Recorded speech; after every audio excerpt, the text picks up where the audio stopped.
town of the good, the bad, and the weird. You either live by the gun, or you die by the sword.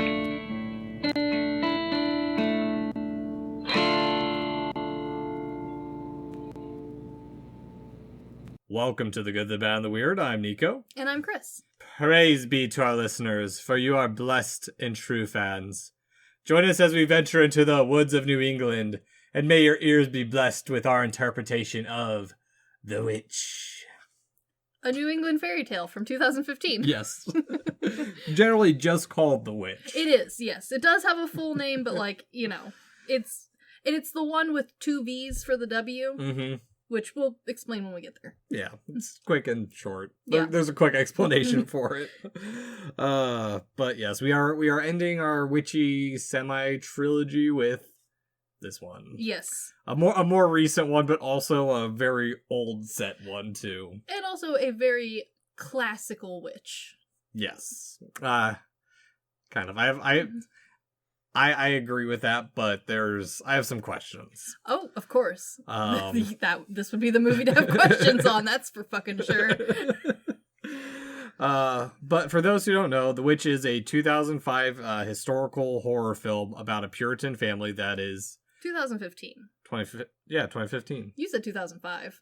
Sorry, 2015 movie about a Puritan family that has been exiled from their commonwealth, and they go out into the wilderness to live on the land, but they step on witches' territory or something. They're doing the whole homestead business Mm-hmm. and accidentally fuck shit up. But it's kind of their fault, but also it's kind of not. They're just in the wrong spot. Wrong place, wrong time. Yeah. So The Witch was written and directed by Robert Eggers. Yes. It stars Anya Taylor-Joy, Ralph Ineson, Kate Dickie, and Harvey Scrimshaw. Yes. This is Eggers' feature film debut, having directed and written 3 shorts, including Brothers, The Telltale Heart, and Hansel and Gretel before this. An impressive debut. Yes. This was also the feature film debut of Anya.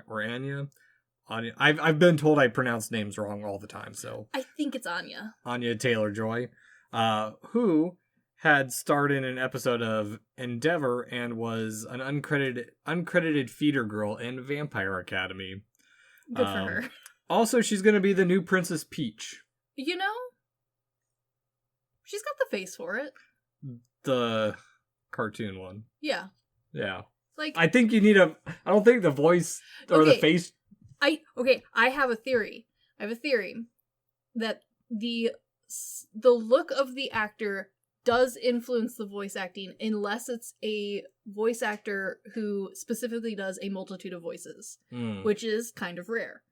Most voice actors do maybe 1 or 2, or are Gilbert Gottfried. You have only one voice. Only one voice. And honestly, the connection I have made is that those that only have 1 or 2 voices, a good chunk of their characters look like they do. Okay. I'll actually have to do some thinking on that a bit. Understand. Yeah, just because, I don't know if anime is the same way either, because, I mean, you have, like, those voice actors who, like, play such a wide range of characters. Yes, that's very true. I think anime you get around, like, the problem more, just because, like, also your characters can look a lot more different ways. Yeah. We tend to stick to very, like, lanes here. Yeah, very much so.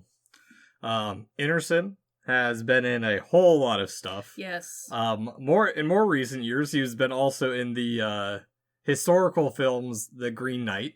Yes. And Eggers' more recent film, The Northman, which unfortunately I still haven't seen yet. You will like it. I've heard. Except my parents thought it was a miss. Again, why I think you would like it. Which Dickie has also been in a lot of stuff, and she is also in The Green Knight and The Northman as well. You know, you got a good group. Just put them all together again. Yeah, and she has a very large repertoire that I don't recognize. She's another one of those English actors where, like, the only other thing I recognize her in is Prometheus. Yeah, the alien Prometheus. Yeah. Yeah. And while The Witch isn't Scrimshaw's debut role, I know none of his other 6 credits. Understandable. Yeah. Understandable.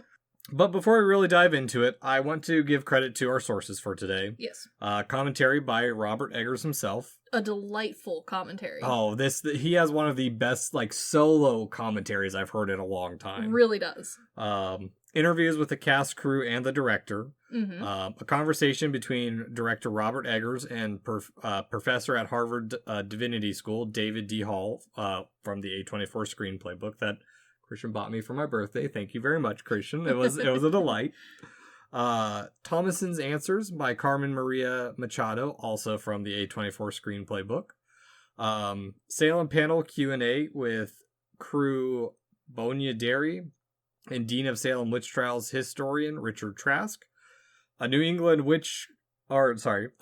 History of Witchcraft, Sorcery, Heretics, and Pagan by Jeffrey P. Russell and Brooks Alexander. A Field Guide to American Houses by Virginia Savage McAllister. Of course. And 6,000 Years of History by Norbert Schoner. A good list. Yes, a longer list than normal. I apologize, people. I had to do a lot of digging on this because my historical, history is post-World War II housing. I understand. And also, kind of needed for this one because the director also did stupid amount of research. But this is why I love Robert Eggers as a director, is because he is my kind of nerd. Yes, I can totally understand that. Yeah. So The Witch came to Eggers as a desire to create an archetypal witch tale from his early nightmares as a child. I can see it. Yeah, growing up in, I forgot to write down where he grew up, but it was in the New England area. Yes. He mentions that from his research, the Puritan witch is very primal and dark. Yes, that would make sense, especially since a lot of those ideologies were coming over with them from Europe. Exactly. And it's somewhat based off Elizabeth Knapp, who was a teenager from the early 1670s, who suffered from spasms and convulsions. Which made her a witch. Yes. Yeah. And, well, kind of, because here's the thing. She has a connection to it. They thought it was witchcraft, but she's only mentioned very briefly in, I think it was some doctor's journal, and then she just disappears from history. There was no trial, there was nothing, it was just symptoms that they assume probably was some type of genetic or psychological disorder. Very true. Also a good chance she just died. Yeah, at some point. But Eggers wanted to stay away from Salem, which I think was probably the smartest choice for him to make in making this movie. I do too. Just because, it's been done.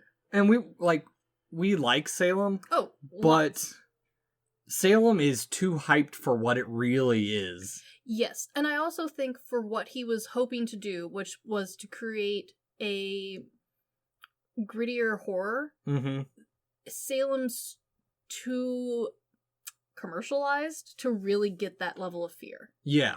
By taking himself out of Salem and putting himself in arguably the middle of absolute fuck nowhere, really does isolate you very nicely. No, exactly. And it creates a focus on just a small group of people instead, or a family. It sets the focus on a family instead of a community going through the hysterics of the witch craze. Yes. And so, yeah, his decision to get out of Salem is probably the best decision he can.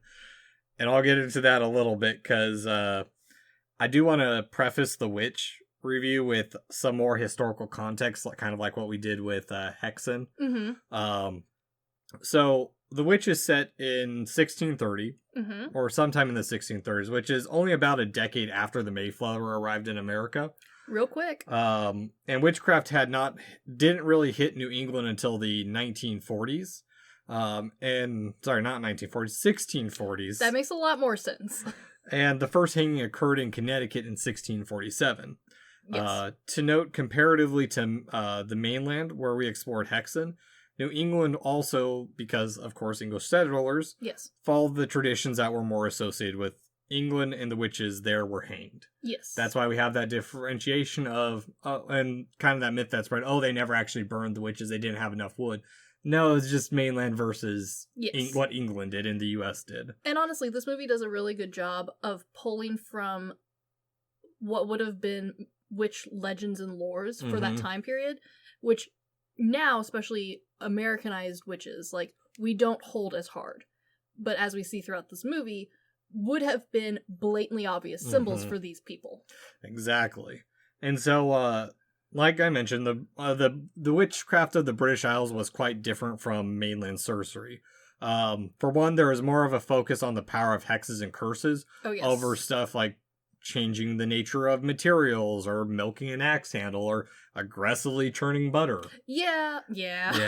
There was also this fascination of having a more of a familiar, and that was the more commonality between English folklore and mainland, where like the mainland they didn't really always have it. It was more common in like Germany. Yes, completely. Another big difference is that the witches of England were prosecuted under a civil law and not a religious law. Yeah, this is the very beginning of America, and especially because of where he set this movie, there would have pretty much only been religious law. Yes. That's why they were here. Mm-hmm. And the director does a good job of explaining, like, he wanted not just, like, the base level Puritans, like, he purposely made this family the next level of Puritan. Like, they are too Puritan for even the Puritan group. Yes, which I'll actually get into in just a little bit, because that is a lot more complex issue than I thought it was going to be. Isn't it, though? Yeah, it's very interesting. Very much so. It is very interesting. But, I mean, those are the main differences between the mainland and England. And even then, within the British Isles, the witchcraft is so different from area to area, where it's not like, this is consistently the witch. Yes. The witch is always, like, a regional variant. And that, yes. And I think that's also probably partly why, like, partially in due part because they didn't get the Malleus Maleficarum, so they didn't have like that guideline of this is a witch. It all just came from whatever the imagination of whoever was creating it. Exactly. Also, we have even yet to get to Salem when the witch is set. Which Salem occurred in 1692, as mentioned in the last episode.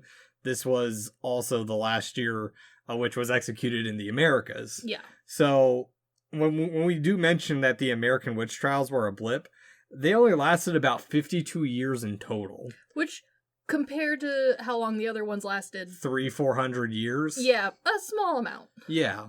Also, I have a thought on this. I think it's partially also because in the Americas, people had other shit like survival to worry about. Yes. Like, yeah. It's hard to be focused on killing your neighbors when you do run out of neighbors. Yeah, exactly. But, I mean, like we said, even in England, the witch trials were a bit small, and their history lasted only about 120-some years, so it's less than half the time of mainland Europe. And we also saw with the last one with Hexen that, like, a lot of the perpetrating of the witches was not necessarily thy neighbor. It was the group coming to town to be like, you got witches in your town? You got problems? Yep. We'll get them for you. Exactly, and that stems back to it being a religious issue and not a civil issue. Yeah, and in the Americas, while we had religion out the wazoo, we didn't have a group of people traveling around to do this stuff. We were busy doing other things. Like, yeah. Trying not to die. Exactly, and trying to actually... like, build a house. Yeah, pretty much. Yeah, we had our priorities on the reverse end here. Mm-hmm. And so, before we get into it, Chris, what are we drinking today? Well, I had a nasty headache today, and so I'm having delicious Puritan water straight from the tap. Beautiful. I am having a very nice black apple wild berry cider. Ooh, fancy. Local. Water. Yeah, this one's good. I just remembered. I think this is the first water I've drank in a while. That might be part of the headache. Or it's got that taste, doesn't it? Yeah. Yeah. I am very spoiled with my fancy well water. I'm sorry. I know. I know I'm on city water, so. Not even triple filtered. Better water than this family had. Oh my god. Yes. We will get into some of this poor family's living situations because the art and set and costume designs for this are so fantastic. Wow. Oh, if you are a detail-oriented person, this is your movie. Get excited. If you're like my husband and you like overall themes, I'm so sorry. He hated it. Brian hated The Witch? He hated this movie. Oh my god. And like a month ago, he was bragging about like, I really like A24. Yeah, I warned him and I was like, hey, you should watch the director commentary first. Because there's a lot of history and, like, detail that you're not going to get, because this is not, like, he's not a history buff, he's not a costume buff, like, No. He's not an architecture buff, he just kind of absorbs it from us. And so, like, and we don't talk about this time period very much, especially not America this time period. No. And I think that's also just due to most of our schooling is focused, like, After this. Well, even then, it's also before it, but it's all, like, heavily mainland Europe. Oh, yes. And the time we get to the Americas is after the World Wars. Yeah, and even, like, the basic schooling of, like, oh, don't forget about, like, who came and when. Like, it is so, like, broadly brushed over that most people don't have this detailed knowledge. Yeah. And that's okay, especially because, like, the detailed knowledge doesn't really show up until Civil War time, and then people start getting involved, because then it's a little bit more interesting, to be honest. Yeah, and even in my realm of architectural knowledge is more of a general overall history of the suburbs. Yes. So it's a very secular version of residential architecture that a lot of people don't tend to venture into much. Understandable. Yeah. Yeah, no, he did not watch the director's commentary. He went into this completely blind and as a normal person, and as his normal-ass self, he did not like this movie. But, again, he is not the detail person we are, so... Yeah. No, this is one I think he'll appreciate if he watches it multiple times. I think once he goes over what we have learned, he would appreciate this movie much more. Yes. So, The Witch. It opens with a title card and a very stylizing of the WVV, the Vivitch, as some people call it. It is fun to call it the Vivitch. New England tale. It's the double V because back then the typeface, a lot of the capital letters, like instead of having a giant W, it was just two V's squished together. It's not meant to read as Vivitch, it's meant to be The Witch. And it was a stylistic choice to really set you in the time period. Yes, which he pulled specifically from Jacobean? Mm-hmm. Yeah, because the Jacobites. Yeah, the Jacobite Rebellion, yeah. The Jacobean witch panel. And I've had experience with this kind of stuff too. I have that 18th century cookbook, a little after this time frame, but yes. The 18th century cookbook that you got me a while ago. The written styling back then was just all over the fucking place. Well, it's also difficult to read because there's that double S that looks like an F. Yes, and also this is the time period where we take our A's and our E's and squish them together into one beautiful letter. Not in that one, at least. Thankfully. Yeah, thankfully. But yeah, writing in this time period, like, it's not a lot of it. Mm-hmm. As we learn later, not a lot of schooling in general. No, not at all.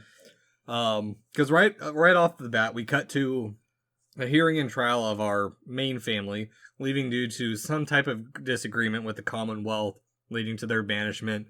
He's even saying they're not true Christians. His Christianity is the right Christianity. I do like the director's, like, quick blurb, because, like, it is something that's easy to miss. Mm-hmm. And, like, I can see why the director wanted a couple of different shots here and there for the beginning bit.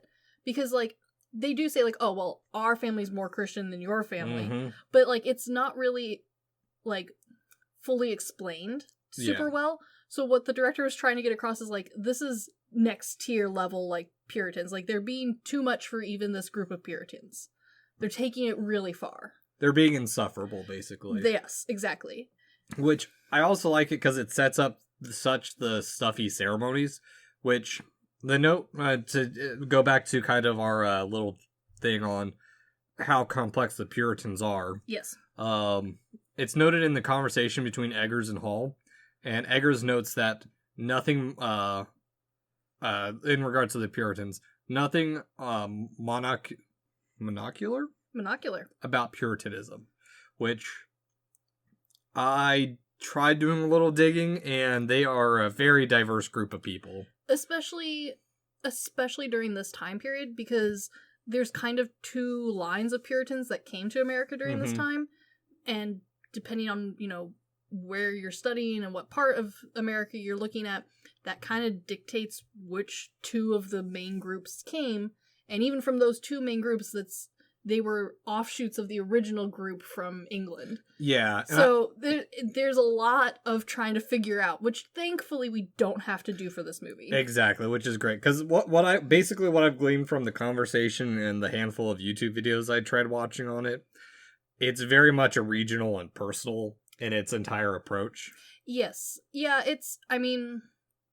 there's some basics along the whole line of everything you do should be for God. Mm-hmm. He is your great provider, and everything you do should be for him. There's a very strong belief in, like, good versus evil and the ramifications of actions, which, thankfully, the way that this is written is really all you need to know for this movie. Yeah. Works out really well, because, again, like, we could have gotten very complicated very fast. Oh, yes, very much so.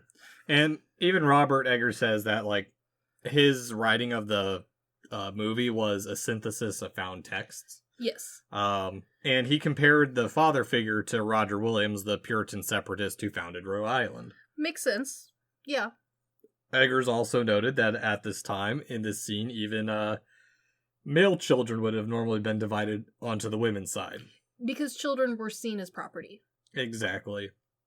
And part of the reason I love this commentary so much is that I like when even Eggers trying to be as historically accurate and all the detail he went out with, pointing to that he used the Plymouth settlement for his research. Mm-hmm.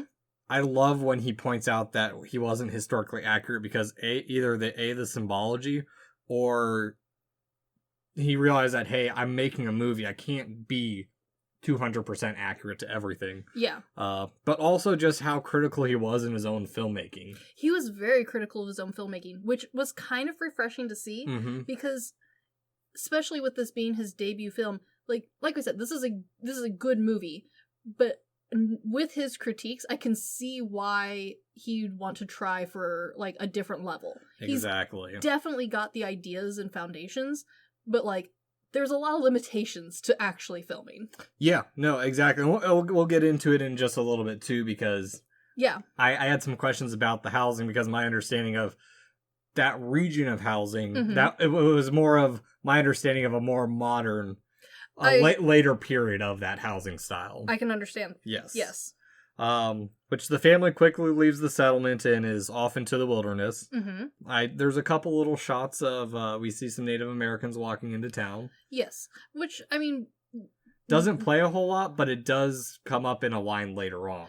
Yes. And, like, it's not necessarily off that they're there, because honestly you do kind of quickly forget. Yeah. Because we're fully centered on this family. Mm-hmm. And, like, their entire existence is the whole world, which is good, because that does, like, help with the spookiness later.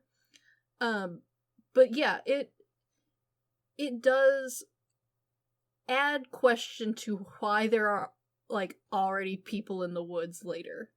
Yeah. Which we'll get to. Yeah. Oh yeah, we'll get to that. But the one thing that I like about this movie is it just constantly keeps the dark pale color palette. Yes. There are a few scenes that I do think we could have lightened up. Okay.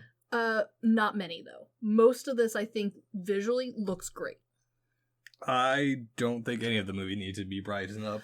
The only scenes that I really wanted brightened up were much later on. Okay. And partially because there's clearly detail there that unfortunately you are missing. Okay. Because it's so dark.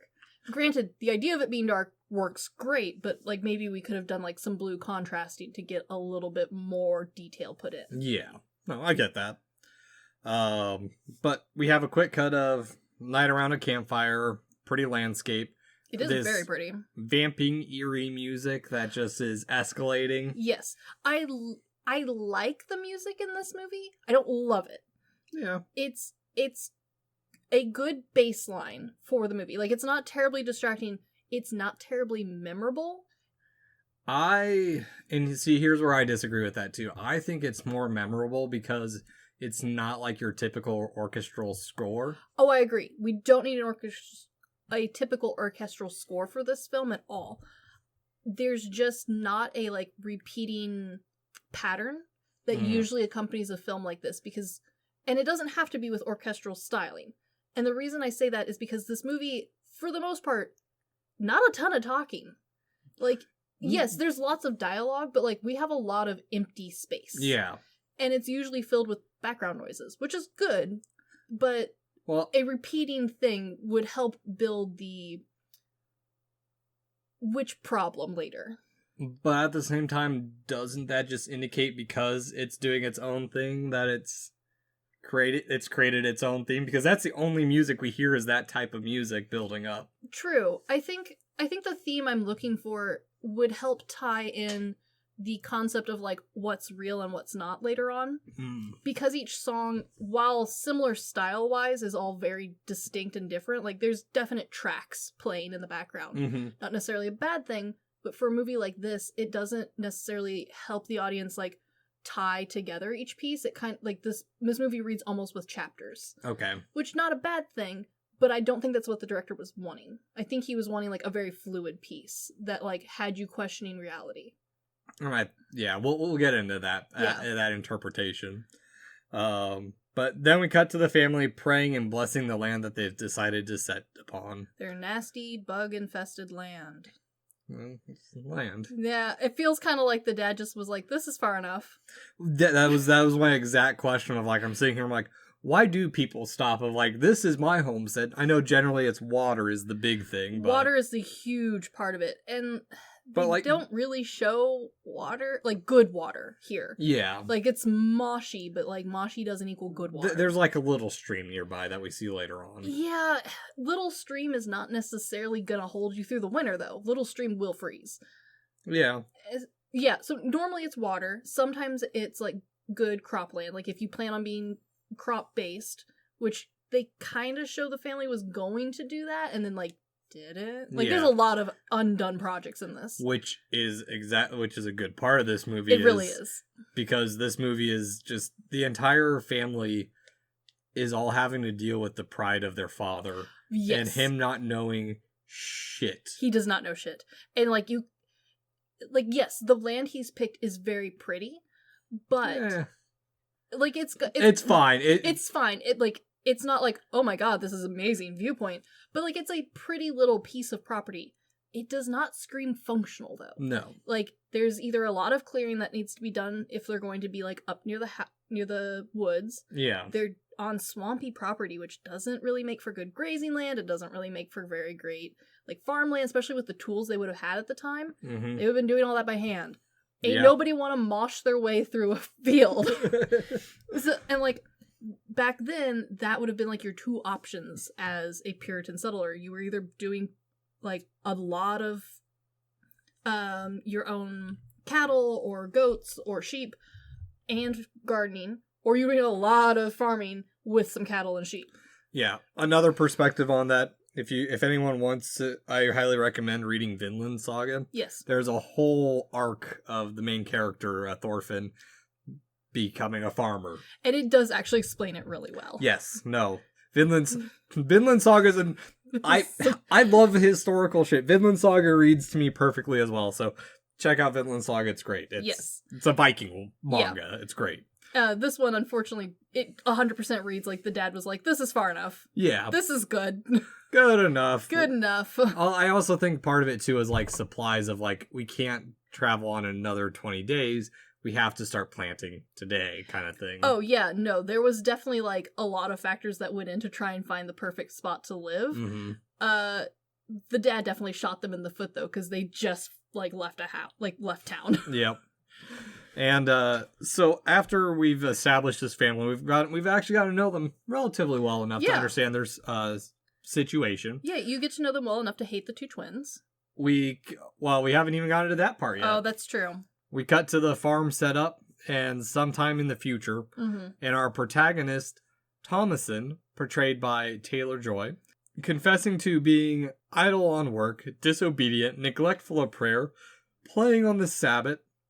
How dare he? And breaking commandments in thought, and it's a she. It's Thomason. Yes. Yeah. Yeah, this child appears to be under the age of 16, but over the age of 13. Somewhere in, like, the 14, 15s-ish range. Yes. Is, like, the best guess for the age of this kid. And by this point, especially in this culture, would have been, like, considered an adult. Yes, I think Eggers mentions that it's 7. like or 7 or 12, something like that. So this is part of the like weirdness of this time period Puritan culture. Mm-hmm. It was a lot brought over from old ideas of England where they didn't really want to care or understand about kids. Mm-hmm. So like this is the time period in art where we just drew children as small adults.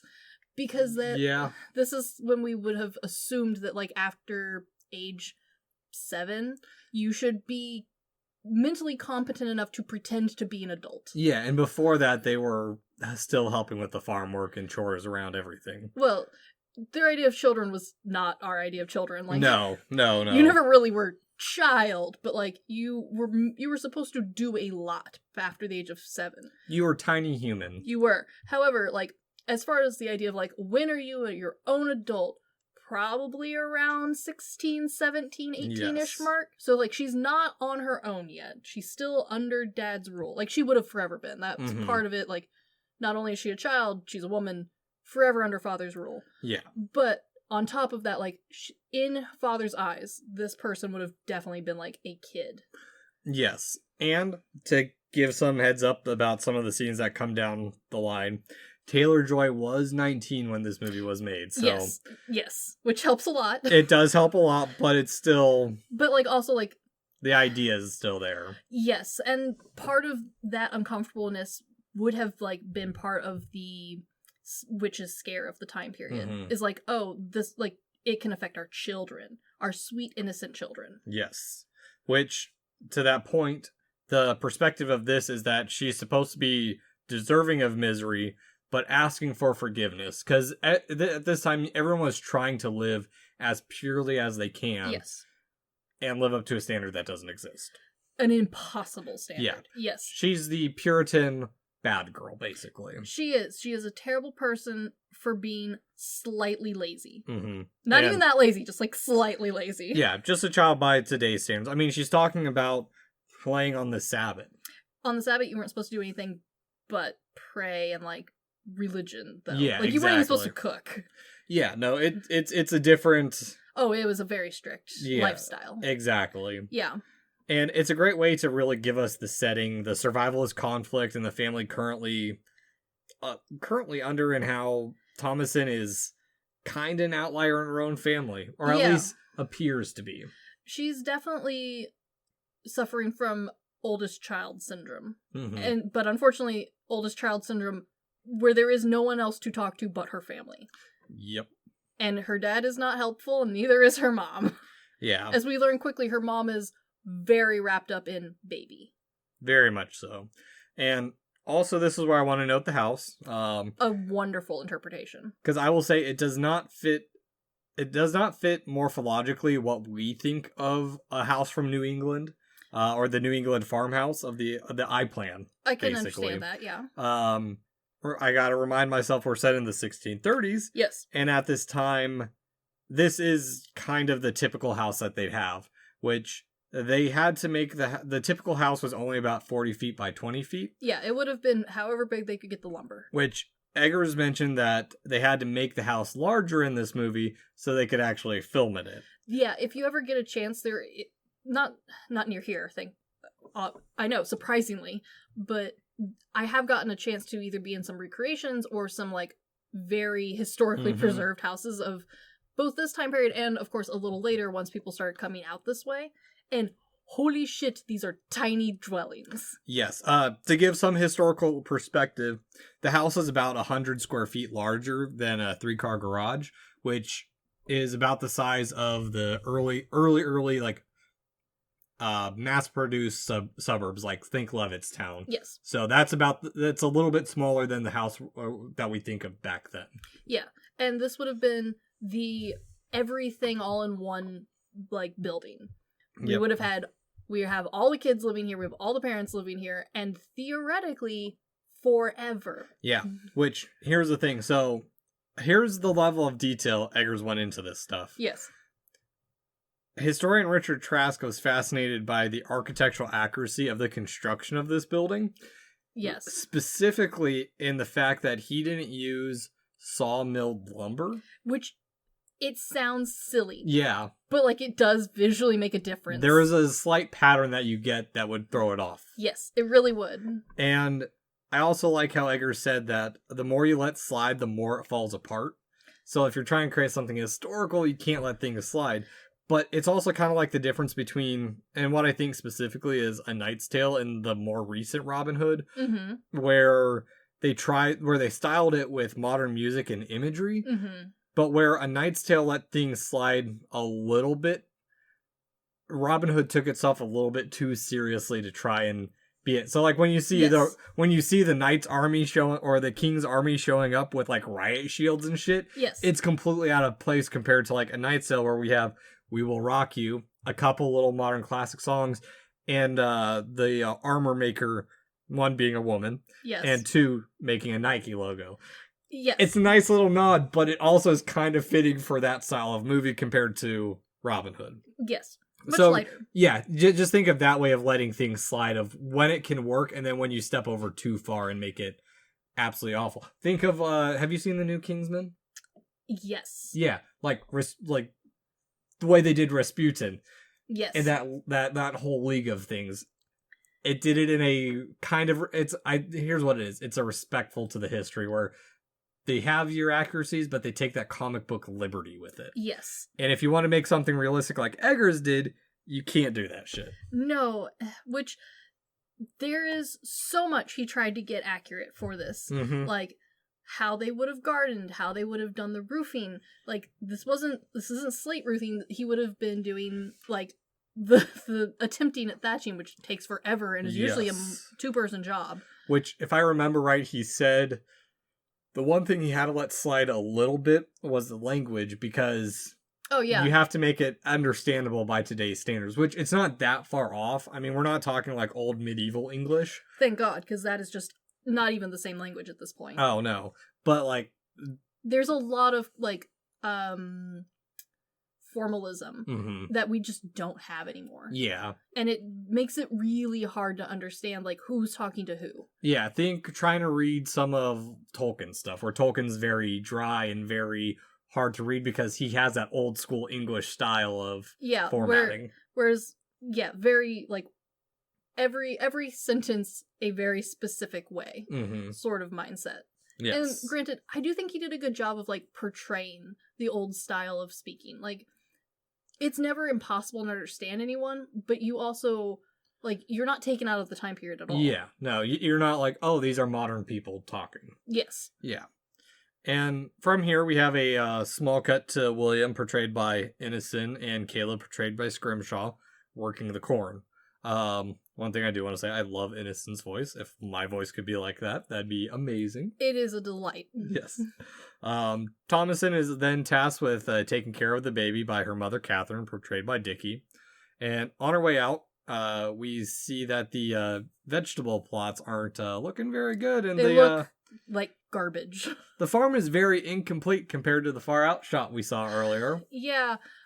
I like the director's, like, pointing out details here, which once he points them out, they stand out really well.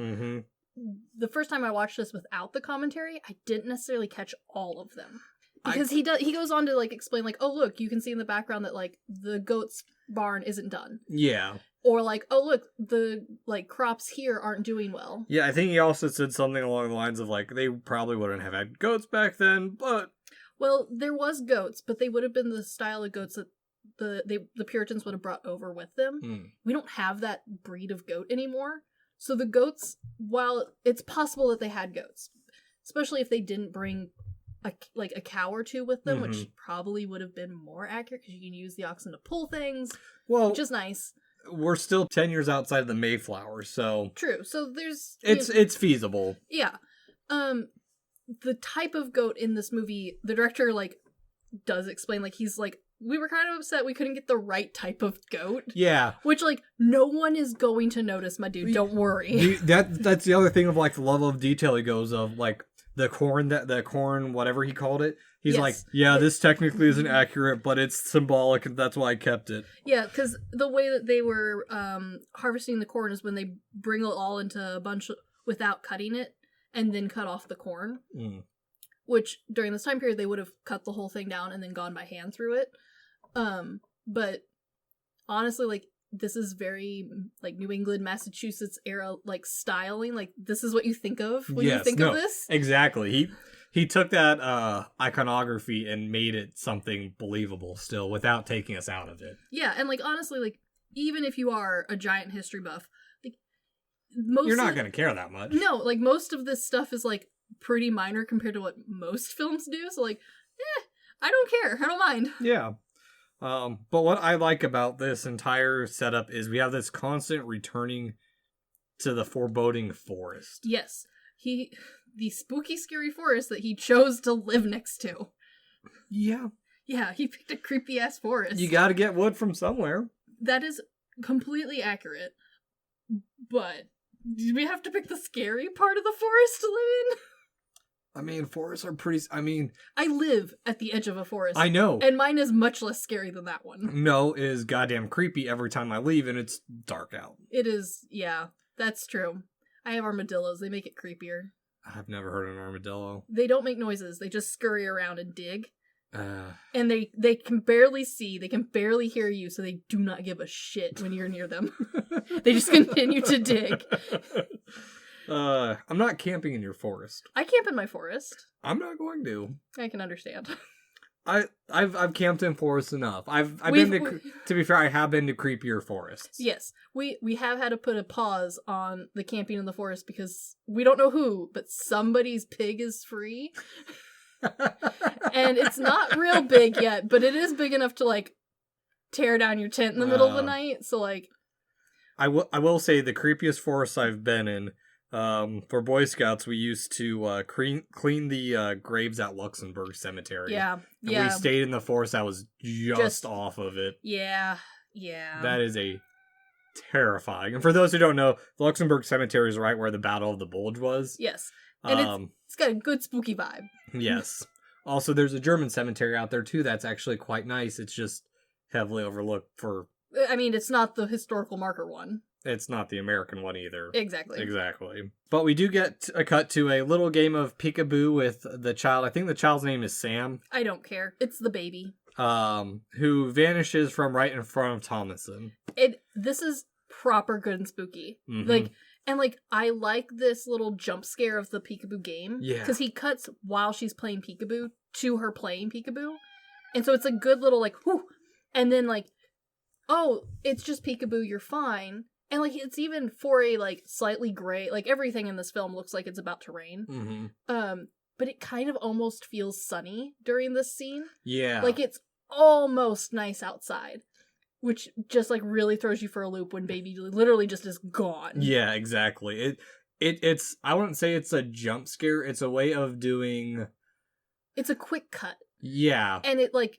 It takes you a second to realize, like, oh shit, something happened. Yeah, and we haven't been doing quick cuts yet. No. Like, this is the first, like, fast, like, transition that we've had. Mm-hmm. And so it's a nice little, like, throw for you. Yeah, well, it's also great, too, because we get this little drop in, like, the music. It's got... Yes. And it's not, like, a heavy bass drop. It's just a little drop in, like, a tone. Yes. This is for me, like, where I wish the music had been for the whole movie.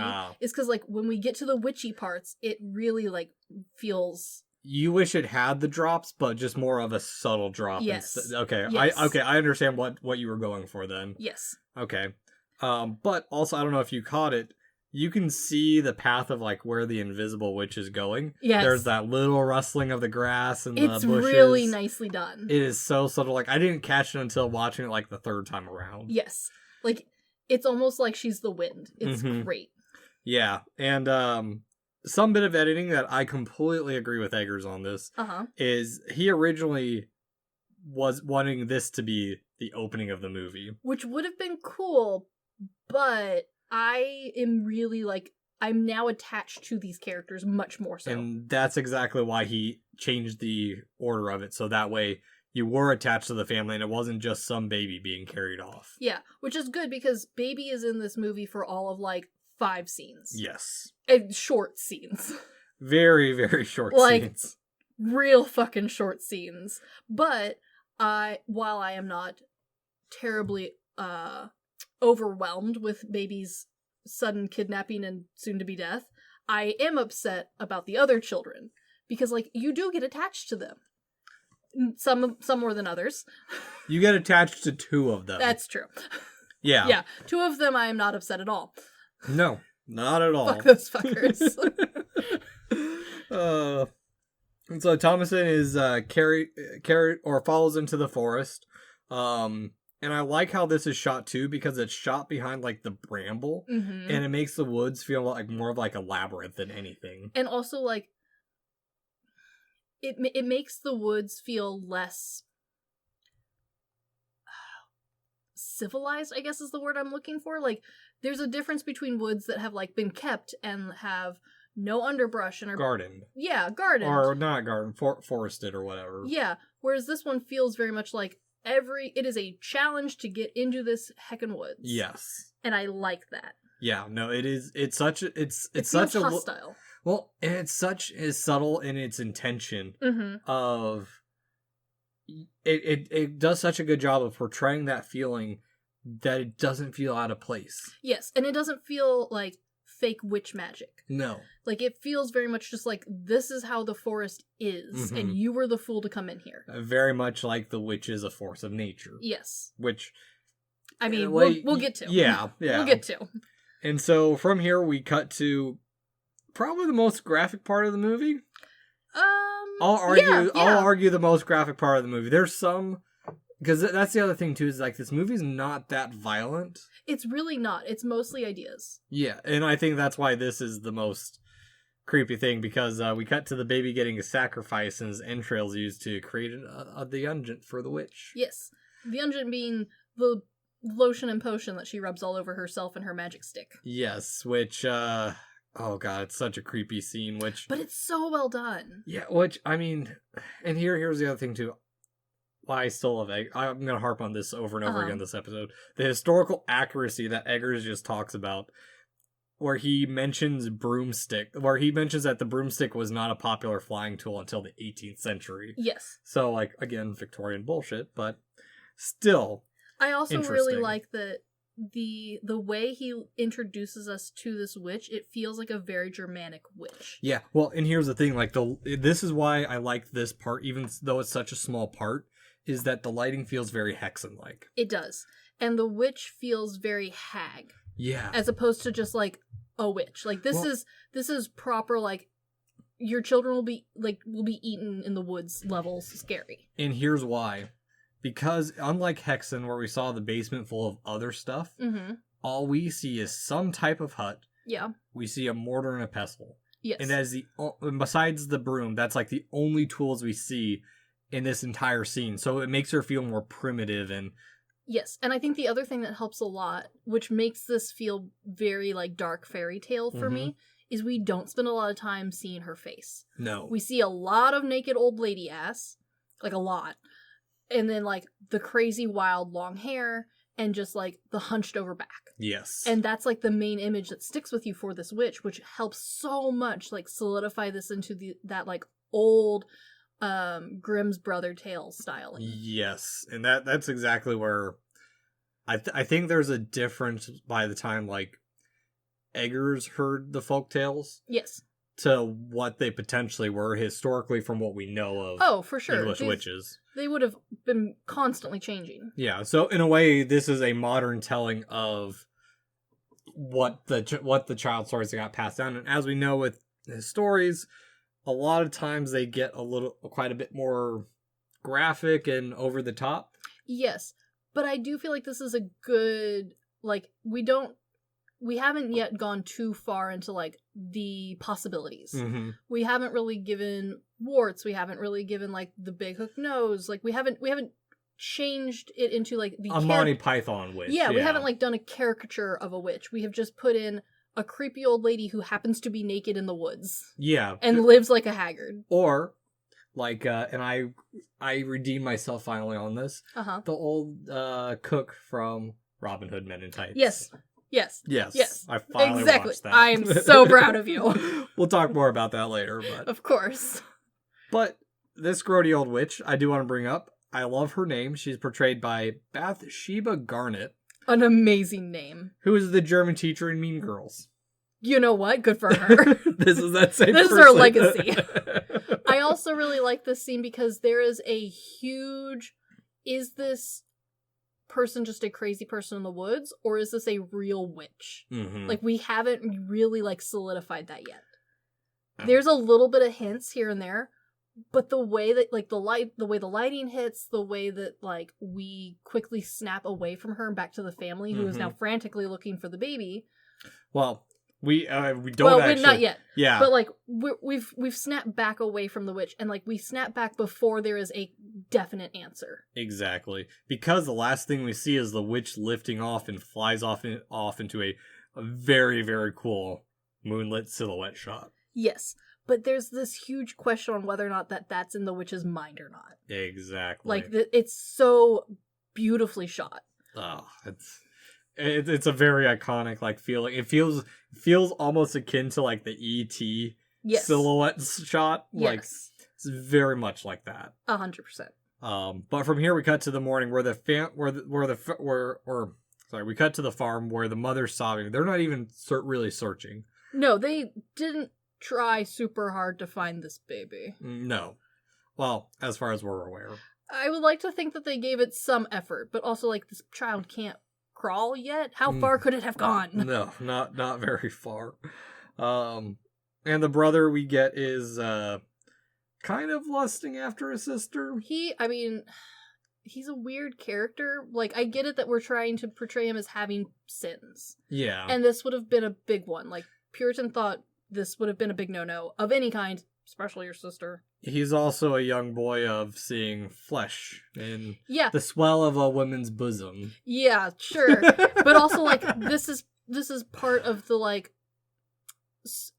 the isolation that the father has put them in. Mm-hmm. Is like, these kids don't have anyone else. This is just the family. Well, and it's also an interesting way of showing without telling us that both these characters are coming of age. One, yes, she's growing bosoms, and he is turning his mind away from childrenish things. Yeah, exactly. Yeah, and they're having to do all this under the blinding pressure of their father. Yep.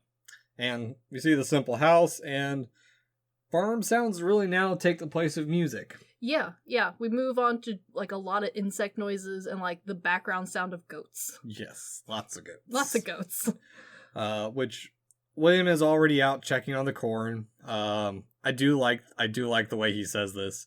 No ease to rise on a gray day. The devil holds fast your eyelids. Yes. It is such a good way of saying, I was so tired I didn't want to wake up. Yeah. No, like, there's some really good sentences in this. There's just a lot of, like, a constant overtone of, like, oh, I have to do this because if I don't, I'm not a good Christian. Mm-hmm. And we also have really blatant to us because, one, everything's gray, all the crops feel like they're at their end, so they're going to feel brown. Yes. But we're realizing that their situation as the crops are rotting. Yeah, which, based off of the trees in the background, shouldn't be happening. At least not for the time yet. Like, we haven't reached fall yet. We should have still plenty of crop season. No, not really. Corn dries pretty quickly. I know, but, like... But the other crops. The other crops should still be going, and honestly, like, corn usually, like... Yeah, corn dries quickly, but, like, we have sped through this growing season and there's nothing to show for it. Yeah. Like, it's not like they've had a first or second harvest and, like, oh, it's now teetering off. Like, there should be stuff hanging in their house to dry. There should be stuff putting in barrels. There should be stuff stored away. And there seems to be none. Yeah, well, I also like this bit because it's forced them to go hunt and he's going to bring Caleb along with him to help him grow as a man. You know, it's time for some good old father-son bonding experience. Yep, which everyone in the family, or as they go into the woods, everyone at home is doing their own thing. Of course, you gotta keep the thing going. Deep faith of the family. Yes. And in the woods we have William teaching Caleb the ways and that everyone is a sinner from birth, which Caleb is having a little bit more than a little difficult time understanding as yeah, it's super great timing to tell him this sort of stuff. Yeah, and it's his childish dealings with mortality, which Oh, yeah. I do have some thoughts, because I've done some reflecting on my own age. And this is the part in the commentary where Robert Eggers mentions that children were expected to be adults by 7. So Yeah, you're right on that. Yeah. Like, at this point, like, we have stopped being a kid, and he should be training to be the next man of the house. Yes. And there's some dialogue later between Caleb and Thomason, later when they go into the woods themselves, that really shows that they very much so are city folk and I don't feel that they've been around nature that long. No. Yeah. The way that the father's trying to show how to hunt and set traps really, like, it shows that he has some rudimentary knowledge, but it feels very much like something out of a book that he's taught himself. Yes. This does not feel like someone who is a seasoned hunter or trapper. Well, and even, like, living close to nature, because, like, I've done some self-reflecting on this for quite a bit of, like, why I'm not averse to gore or a lot of elements of horror. And I think part of it leads down to the fact that I live kind of on in a suburb version of the frontier of Alaska for a good chunk of my life, and so we were always cautious of being outside because we were close to where there could be bears and stuff, and and they will kill you. Yeah, there was one time my mom was coming back. There was a shortcut between the auto shop and the hardware store and where we lived. It's like a 5-10 minute trip through the woods. Yeah. So she goes back, goes to check her, get her checkbook. And just in that time frame of her walking through the woods, grabbing the checkbook and heading back in, there was a fresh kill. Yeah. And this is just outside the suburbs of Alaska. Oh, yeah, no, Bear doesn't care. No. She has no clue. She started making noise, and it ended up, she had to go the long way around, which took her like 20 plus minutes. Yeah.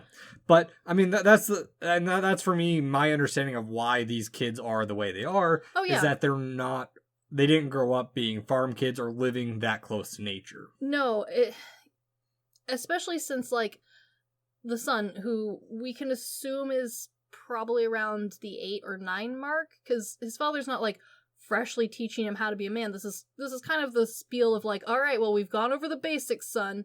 Time for you to do step 2, and that's hunt. Yes. Sort of thing. And neither the dad nor the son really seem comfortable setting this snap trap that they've got, which honestly is a little bit overkill for a bunny. Which seems to be what they're hunting is hare. Yeah. It seems to be what they're after. They don't seem to be trying to hunt deer. They're not going about it quite right for deer. And they've only set, like, a snare for hare. This is all we've seen so far. Yes, but at this time period, it would have been very common to set stick and loop traps instead of all metal traps. Metal traps were expensive. And you had to haul them around. They're heavy. And for a hare, you don't need them. No. You can set perfectly good ones with rope and sticks. Yeah, the noose traps I've seen people do. And yeah, it's still popular. Yeah. Yeah, and a relatively, like, well-trained hunter would have been able to... Like, that would have been a basic skill for the time period. Yeah. And the father also doesn't seem super comfortable, like, loading the gun for a hunt. Like, he is not prepared to stumble upon something to shoot. No, not at all. But... this scene's also important because as much as the father is trying to be pure, yes, he also is sneaking around and selling off we've been told that he's revealing the secrets of how he's kept the farm alive. He's told Caleb that he's sold the silver chalice to some trader so he could get feed and seed.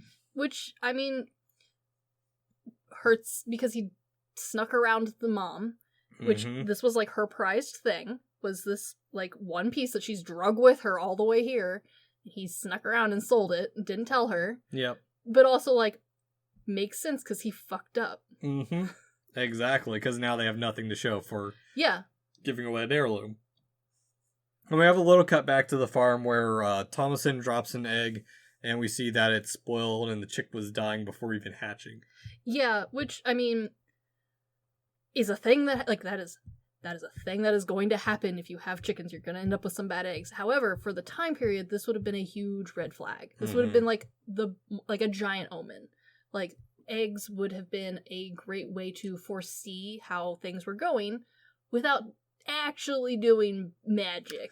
Yeah, and like I mentioned, this is like pre any of the witch craze really hitting the Americas, so This would have been the time period where the line between what is witchy and what is just like how you do things is real blurry. folk superstition. Yeah. I think that's the better term.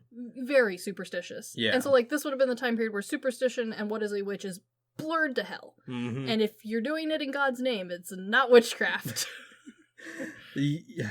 Well, so like this would have been a bad omen. yeah, like, we saw folk magic at this time a little bit. Oh yeah, no, 100%. But like for the people on this farm who are supposed to be like trying to be as Puritan-y as Puritanly possible, Mm-hmm. even they would have seen this as like a, oh shit, something's not going well. Yeah. And for them, that would have translated to, I'm not doing something right. Because again, part of their religion is very cause and effect. Yes, very much so. And with that, we're back to the forest where the dog is spooked by a hare, and the gunpowder sparks back into William's eye. Which is a huge problem. These guns were not very safe. No. There's a reason we upgraded. A very intense stare down with that hare, too. Okay, so do you know about hares in folklore? Not a whole lot, I'll say. Okay, so the hare portion of this would have been very, like, brought over from England, and it's something that we've kind of lost with the American interpretation of witches, because we stuck with a lot more of Germanic traditions. Okay. Hares, especially bright-eyed hares, would have been a symbol of witches. Kind of like how the familiar that I was talking about earlier. So, like, nowadays we think crows, ravens, especially ravens, equal, or like black cat equal familiar. Back then, yes, crow and raven, but very much so like the wild, bright-eyed hare. They would have considered them like the mad hare. Okay. Witch. So, like, this part of, like, the vibe I think the director was kind of hoping that people might catch on to was, like, this hare is kind of spooking the dad. He would have recognized this as a sign of, like, witchiness, but he's not supposed to, like, acknowledge it. Kind of hypnotized a little bit. That's what I was more getting across, that they were kind of hypnotized or something. Yeah, so this time period they would have recognized this as like, okay, that might be a witch in disguise. Okay, makes sense.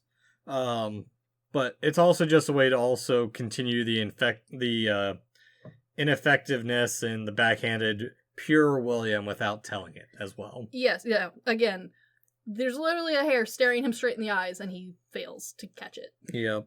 It doesn't even move very far. I do like that the director talks about all of the, like, stunt animals. I can't remember all of their names. I didn't bother to write them all down, but I do like that how he talked about who was trained and who was, like, not trained very well. And he, like, praised this rabbit for being incredibly well trained. And from my understanding of, depending on the rabbit, they are pretty dumb and there's not a whole lot of quote-unquote training. Are you insulting my pets, who, bless him, was very dumb? Yes, no, Andre was very dumb, and I've seen your current rabbit. He is not that smart either. No, he's not. They're both spoiled all to hell. And I don't bother to train them for, like, things like movies. But yeah, my first rabbit, him and Hobbs had the one brain cell they were sharing. Hey, Hobbs has some smarts, but she is not that dumb. Hobbs didn't realize you were feeding her until you put the food on the plate. No, she knew I was. No, she hears the can, and her just standing there is waiting. I come here once a week, and every week Hobbs looks at me like I am the new person. Yes, because she doesn't do faces well. She does food well. Yeah, Her size indicates she understands food very well. Oh no, she definitely knows how to eat the food. Yeah, pets. Sweet. Familiars. Sweet, innocent, dumb babies. Hopefully they don't run out into or they don't get snatched up in the woods. I'm not letting mine outside. No. But from here, we cut to the farm. We are finally introduced to the twins, Mercy and Jonas, who are portrayed by Ellie Granger and Lucas Dawson. They do the best job of recreating little fucktard children. Yeah. I have to praise both the writing and the children acting for this. Yeah. It is hard to get children to properly portray being a little fucktard. No, that's exactly it. Like, that's part of the reason this movie does so well is, like, the twins were damn good actors. Yeah, and like we have seen the attempt at having like obnoxious children in other movies in the past. Like Hocus Pocus does a good job of like trying to portray the little sisters kind of obnoxious, but because both the writing and like it's a child actor, that's really hard to get across, and like it's pretty easy to like be like, oh no, she's just misunderstood. No, these children are not misunderstood. No. These children need leashes. Yeah, at one point they do have leashes. At one point they do get leashes. But because they're harassing their goat, Black Phillip. I do like that they have bothered to name this goat Black Phillip. This feels a little mean. Well, they've got a cute little rhyme to it, and yeah, like they also like harass Black Phillip, who like is gigantic compared to them. Well, and yeah, the goat's about to gore them, and William saves them in time. Yes. This is not a friendly goat. No, both the goat and children are dicks. Yes, and like granted, that's kind of an understatement for like the general vibe of children and goats, but like there's plenty of goats who are both dicks and also not going to gouge your children to death. Like, on purpose. Not Black Phillip. No. Black Phillip is out for blood. I keep calling our friend Phillips sheep goats, and I know they're not goats. They are not goats. Sheep. Those are blessedly stupid sheep. Yeah. There's only one of them who, like, recognizes what the treat bucket looks like, and she's the eldest for a reason. Yeah, from what I've been told, Hodin's pretty dumb. Yeah, he is. For those who don't know, there's, because how would you? There's one sheep in the group, it's a male, his name's Hodin. Hodin is German for testicles. That's specifically why we named him Hodin. Is he also the only one with, like, a proper name? Yeah, because that's the only one that, and actually it's the only one that it's named because Elijah and I have named it Hodin. Yeah, no, our house is not allowed to name the sheep because they are meat sheep. They are not wool sheep. We are going to eat them. I know, and the second you name it, then it's sadness for everyone. I would love to try cooking them for you sometime. Oh, I am not the one who will be sad. I was raised in a house with constantly threatening to eat my pets. I have hard skin. It is not me who is going to be sad by Hodin's death. Oh, the joys of having people who have farms. Oh, the joys of having unconventional pets. But Hodin gets, not Hodin, Black Phillip. Black Phillip is much worse than Hodin. Hodin would run far away. Black Phillip will kill you. Yes. He gets herded back in. I do like the simple gate and like the simple fencing they've done. I also like this because this also reads to me as someone who's never really had goats. Like, this is a large breed of goat. Mm-hmm. And the director even talked about how, like, we made the set trying to, like, portray the time period. And we always wondered why houses, like, why they switched off from thatch for the animal side and not for the people. And it's because goats are fucktards and are going to eat your thatch off your house. Yeah. And constantly escape. And so, like, this fence is, like, not that tall. Yeah. This is like a 4-foot tall fence at best. Because in the commentary, he goes right from praising the rabbit to be like, oh, and here's the goat. And fuck Phillip. He's like, I don't know if you can actually train goats. It's like... This goat was not, No. But part of it is like, this goat has a very specific look. Yeah. This goat, without being like too on the nose, portrays that like iconic double horn satanic Baphomet goat. Yes, without being like on the nose. Yeah, without having a human body. Yet. Yeah. No, never. It's all goat the whole time. Sure. It is. We'll get to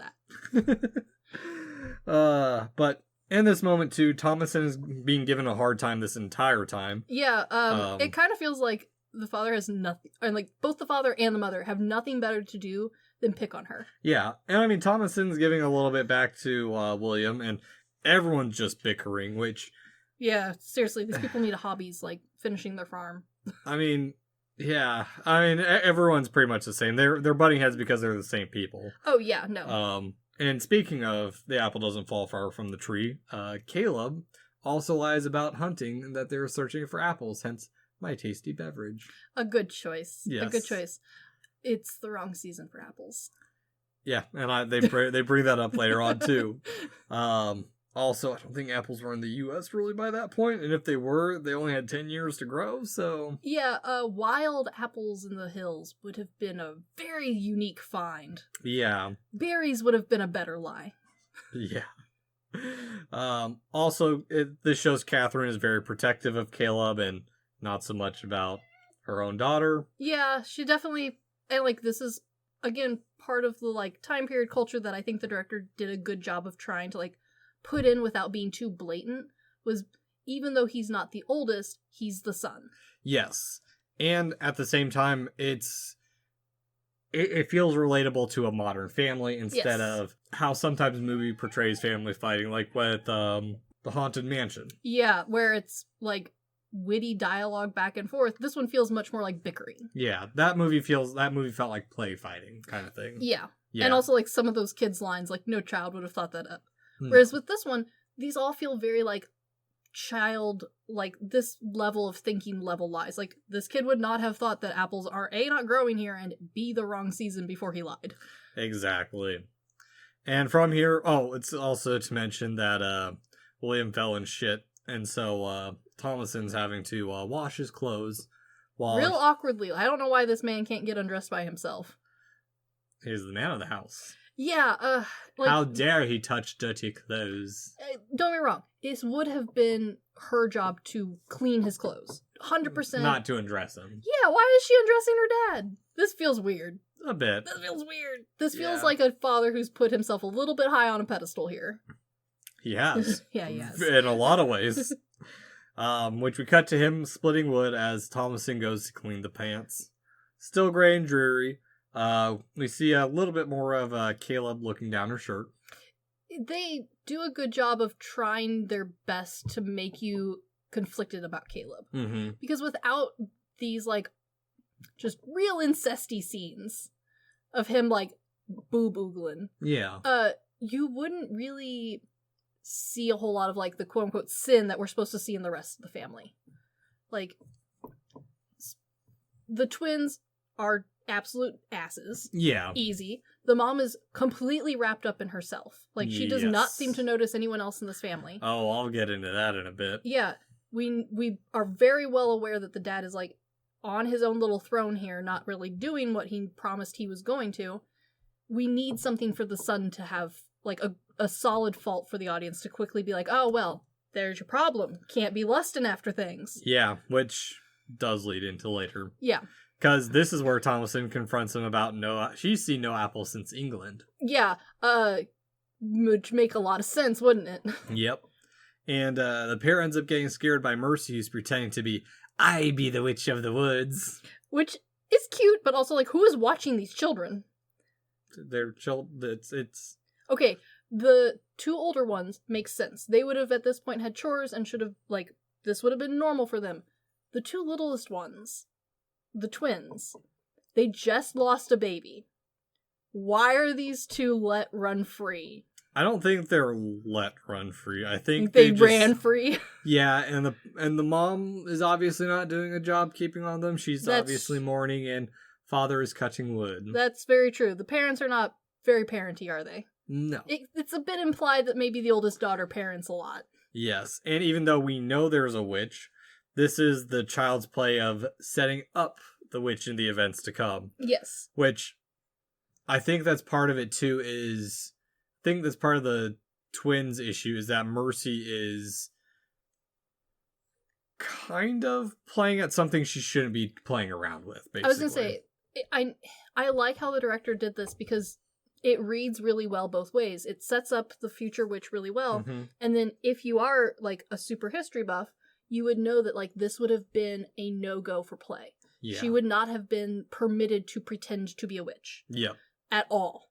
Like, this is part of the trickle down, like, we eventually get to people nowadays who are like, no, cannot imagine pretend play, that sort of stuff. This is where that came from, and it would have been much stronger. And here's why I think it works too, in regards to, it's the way Eggers does it subtly. Because in return, Thomason teases her about being the witch of the woods, that she signed her name in the book, she danced naked in the moonlight, and she's the one who sacrificed Sam. But here's the thing, Mercy doesn't understand that, and that's probably because even though Thomason is still not yet a woman, she is still somewhat of an authority figure to Mercy. Oh yeah, no, she probably would have done a lot of the parenting of these two twins. Mm-hmm. We see that the mom was fully wrapped up in baby and was probably wrapped up in each baby. Yeah. And like it would have been a fairly common occurrence to have your oldest child parent your other ones. You were busy doing stuff theoretically. I don't know if this mom is, but like should have been busy doing gardening, tending to the like household duties. Like this would have been a huge part. Like this was not a one-man show. No. So yeah, like it does make sense that like this authority figure who just told you and like you don't really understand how imagination play works yet. Yeah. Exactly. As Eric and Phil's kiddo is learning, oven mitts are terrifying. They are terrifying. He has yet to truly understand imagination play, but he's getting close. He's so close to playing pretend phone with me. For those who don't know, I terrify our friends' kids with oven mitts. I just put them on and he doesn't understand. That your hands are gone. Yeah, exactly. It absolutely baffles his mind, and I've had to stop because it got a little out of hand. And your oven mitts look very different from the ones at home. Yes, yeah.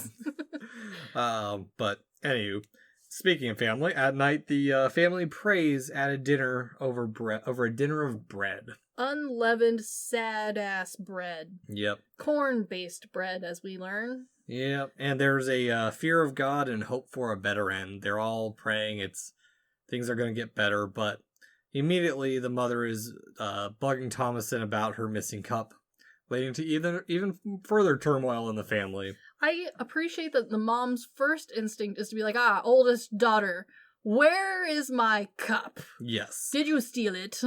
Well, we also learned that this cup is special because it was silver, not because it was silver, but because it was her father's. Yes. Heirloom piece. Now, something of a little note that would be a little lost on modern viewers, and not because the cup was silver is why it was important, is because what I learned from my anthropology class in college and the book In Small Things Forgotten by James Dietz, something like this or like pewter plates weren't actually used for like holding food, but they were more like a display piece. Yes. And they probably were a wedding gift. Yeah. Kind or something inherited. It was passed down from family member to family member. Yes. Kind of think of like a modern day Pop Funko collection or something. Yes. And like when they moved, this was probably the only heirloom that she was allowed to bring or decided to bring because space would have been limited. You would have used that space for more useful things. Yeah. Also, I kind of love and hate William in this moment because he's trying to divert away. He's not trying to keep conflict. He's like, maybe you misplaced it.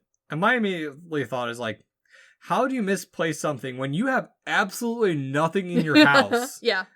You are so dumb, William. Yeah, it's not a good diversion, but I appreciate the effort. Yes. Also, another point of all these night shots and interior shots is Eggers points out that they used too many candles at what would have actually been used. Yeah. But he had to get the lighting the way he wanted. And honestly, it reads really well for dark candlelit. Like, you see enough of the people. We don't see a whole lot of background, but honestly, that's okay because we've already like established this set. So I'm not missing any of it. I can just put that together in my head based off previous shots. It looks good. Yeah. I'm happy with it. Yeah. And to add a little bit more fuel to the fire, the goats are heard bleeding outside because Thomason forgot to bed the goats. Oops. And they're hungry. She is spooked by the theme that's going to replace the music. Yes. A rustling in the woods that begins to mix with the bleating of sheep as hair has disturbed the goats. Ooh. Yeah. And back at home, William is done with Kate's shit and tells her to sleep because she's still sobbing. She's in loss, which I mean, it's his old-timey way of telling her she's overthinking and to believe in God, and she thinks that God has cursed them. Also to note, the child has disappeared for only a week, and I mean, though Eggers did mention that at this time, due to death rates, most parents would have not really developed a attachment until age 4. Yeah, no, the mortality rate is real fucking high. Yeah, which, I mean, that's the thing that William, and to be fair, William does try comforting her in the way he knows how, where she's like, they took him, and he's like, Yes, but we've had children. We haven't been cursed like this before. None of our children have died before. They have twins, which would have been, like, the sign of being blessed from God. Yeah. Like, that's a huge deal. You did it once and you produced 2 followers. Every sperm is sacred. Yeah, well, they didn't understand that just yet. But they get in a little bit of an argument. The kiddos are actually awake, and they hear that Thomason is to be sent away because she is the cause of the curse and is reaching womanhood, which is a common theme with these old witch trials, is that it generally happened around younger girls who are reaching maturity. Yeah, and part of it was, from the family's viewpoint, she's another mouth to feed. Mm-hmm. And once she reaches adulthood, she's not seen as her own person. Like, the son could go off on his own if he so decided. Yeah. Or he could take over the family if he so decided. He would have been seen as his own person. She is not seen as her own person. She needs to be given to somebody else to have it be their problem. Exactly. So, theoretically, and, like, probably what the father's thinking at this point is, we could probably trade her for stuff.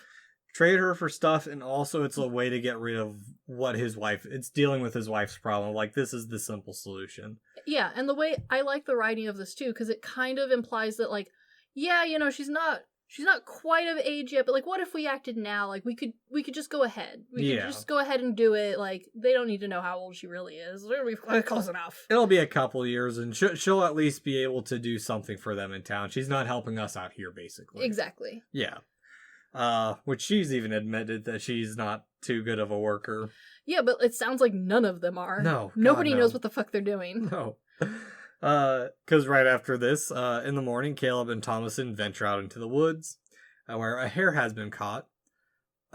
Which, this is the scene I was talking about, and how it relates to, like, my childhood in Alaska. Because Thomason is talking about how they came for a more pleasurable life in England, and how she reminisces about a day in England that Caleb only remembered, like, the sunlight on the table or the cat on the table or something. Yeah. So it's a very small part of their lives, but it's also giving more depth to their character that they're not farm kids. Yes. That, you know, this was all Dad's idea. Yeah, more than likely not farm kids. No, probably not. No.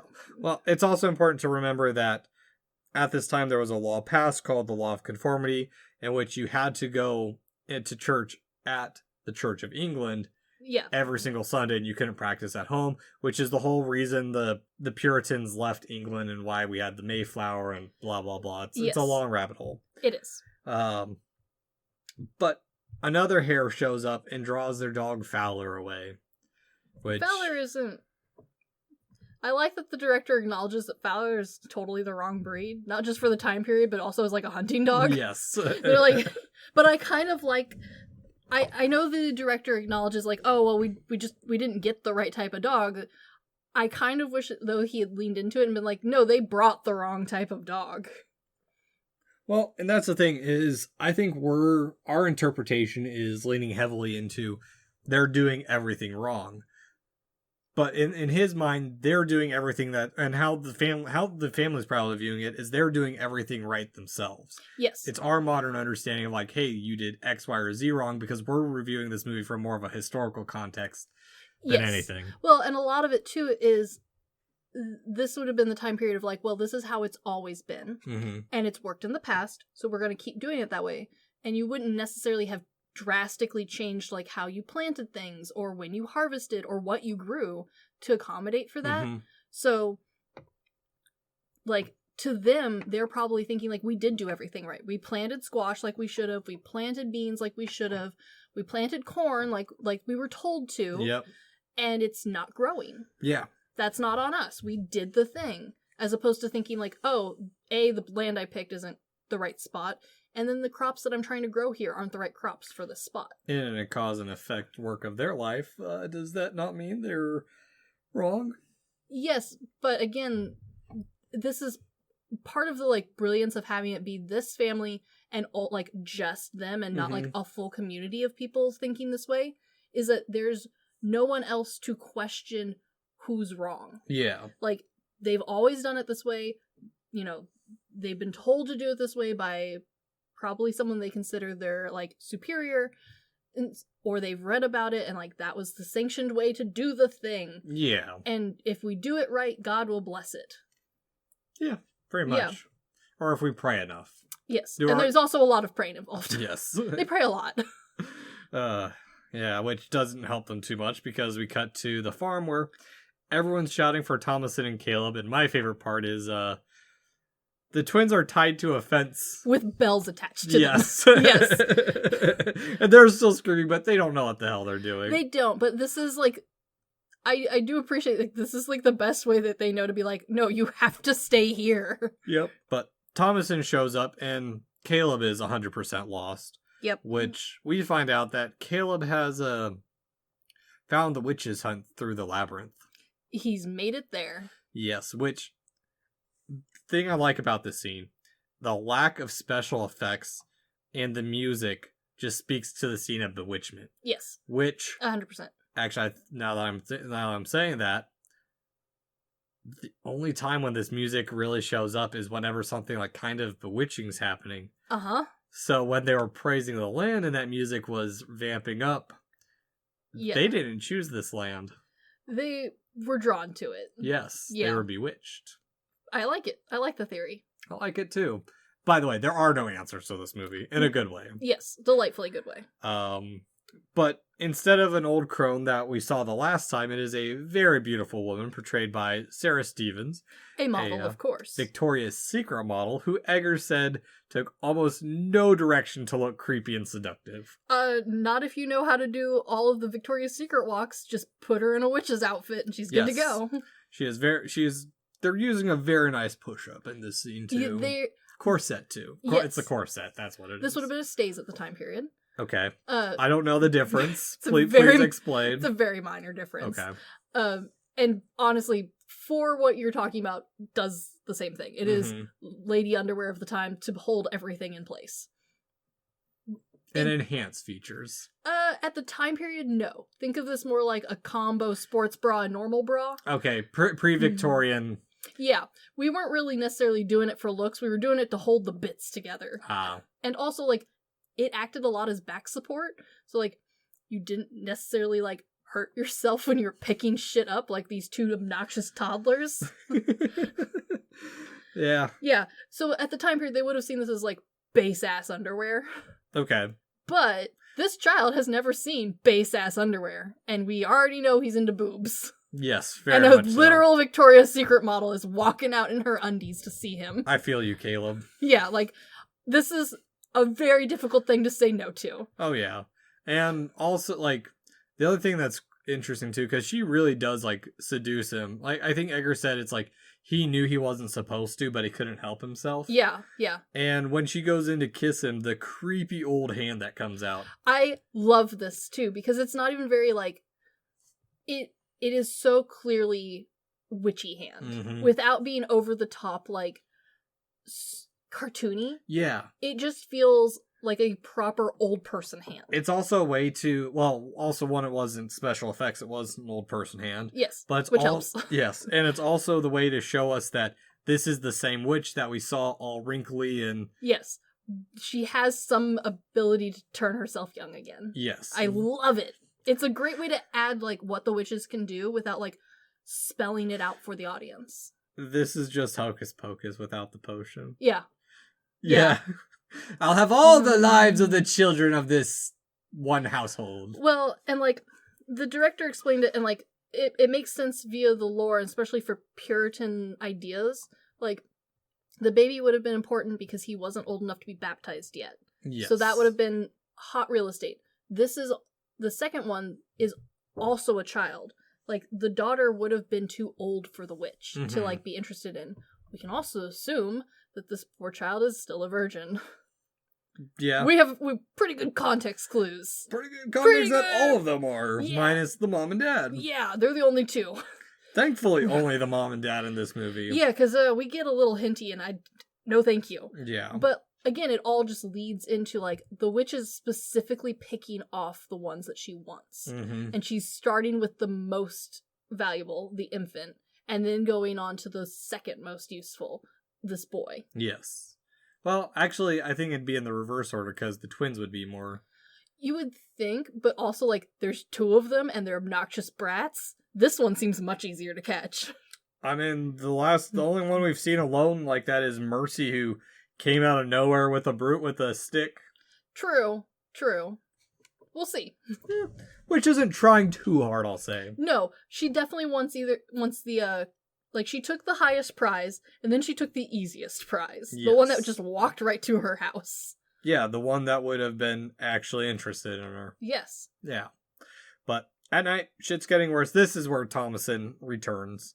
William's distracted by Kate and her harassment of Thomason, which leads to the father being called false because he reveals that it was he who's... Or no. No, yeah, this is the part where he reveals that he's the one who sold the cup to get the argument away from Thomason. Yeah. And also, the dad is... He is not trying very hard because, like, at the start of it, he's coming in, or the argument's happening, and he's like, I'll go search for him in the morning when there's light. And then Kate starts really getting into him, and he's like, fine, I'll do it now then. It's like... Yeah, like, he kind of, like, almost seems like he expects things to just happen for him. Yeah, no, that's exactly what it is. And it's showing his true colors when really under pressure. And Thomason, after all this, goes to bed the goats out of spite, more than anything. Yeah.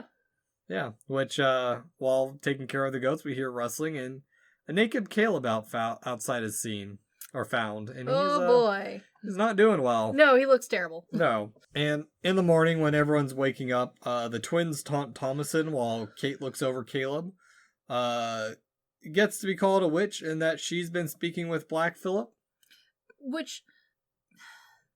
It feels very much like a mix between the twins both do and don't know what they've just done. Yes. Because we've already established very well that the twins are little shitheads. Mm-hmm.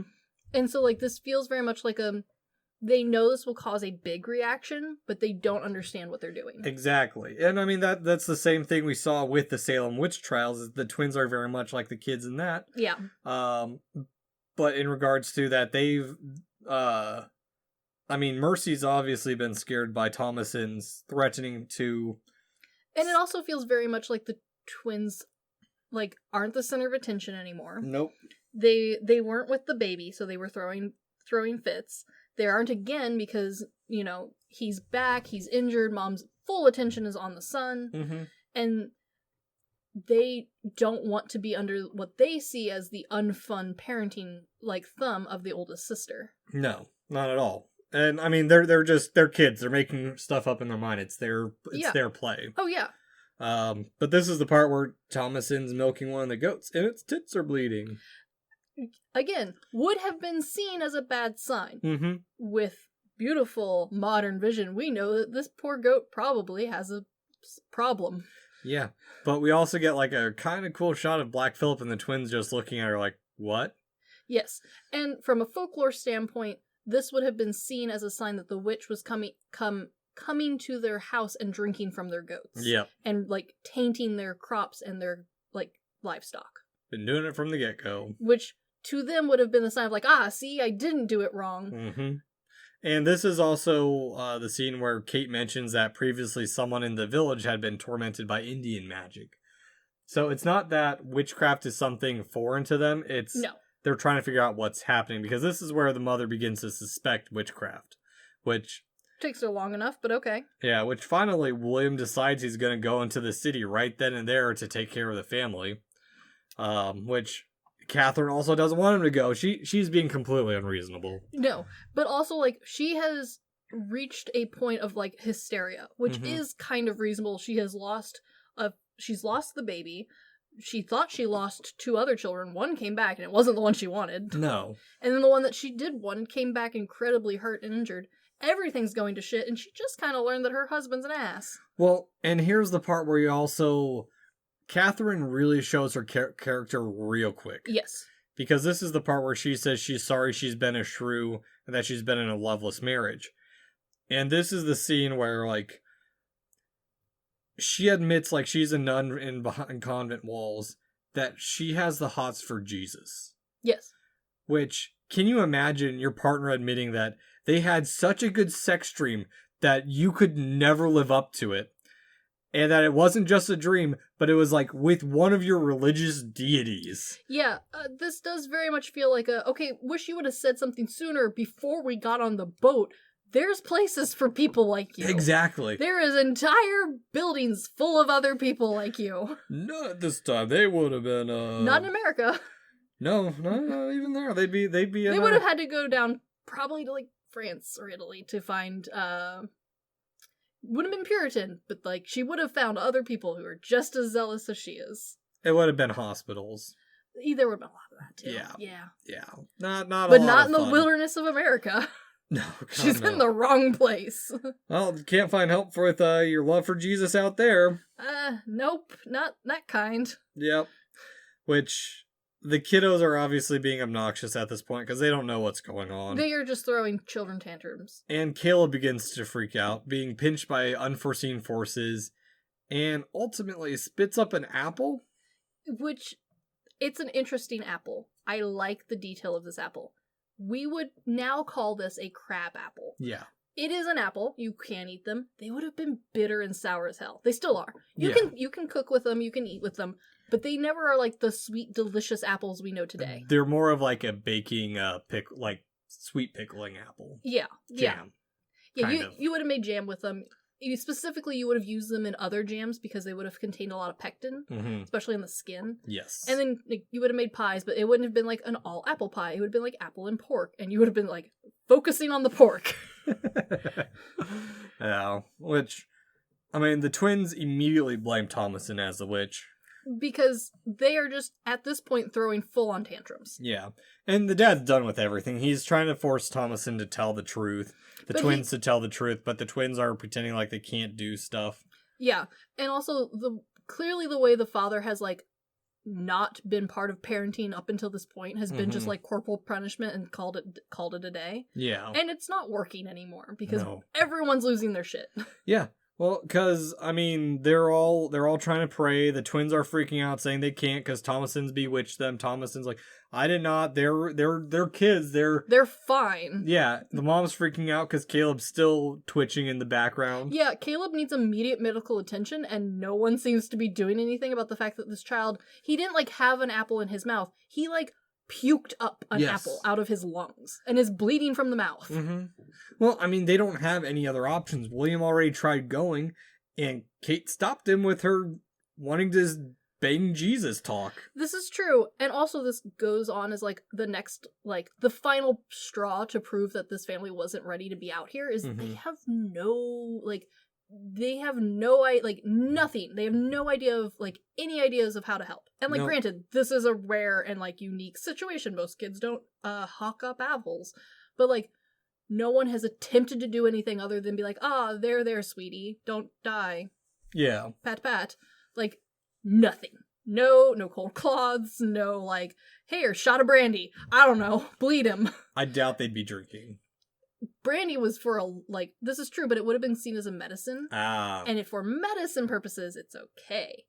The only thing they really try to do is bleed out the evil from his temple. And, like, that's kind of it. Yeah. Well, not helping. Yeah, old-timey, because... But, like, even then, like, they do it once, and honestly, during this time period, it would have been logical in their mind to do this several times. You do it until they are better. Yeah. It's bloodletting. We're at the era of, the three humors still, I think. Yes. They not as strongly, but yes. So that still would have been, like, the underlying understanding. Okay. I don't know a lot about medical history, so... Because of when this time period would have hit and, like, where they were and when they were coming over, they probably would have, like, ex-nayed the whole, like, humors, definitely those. Like, that would not have aligned with their religious ideas of, like, how they were created and how God wants you to, like, take care of yourself.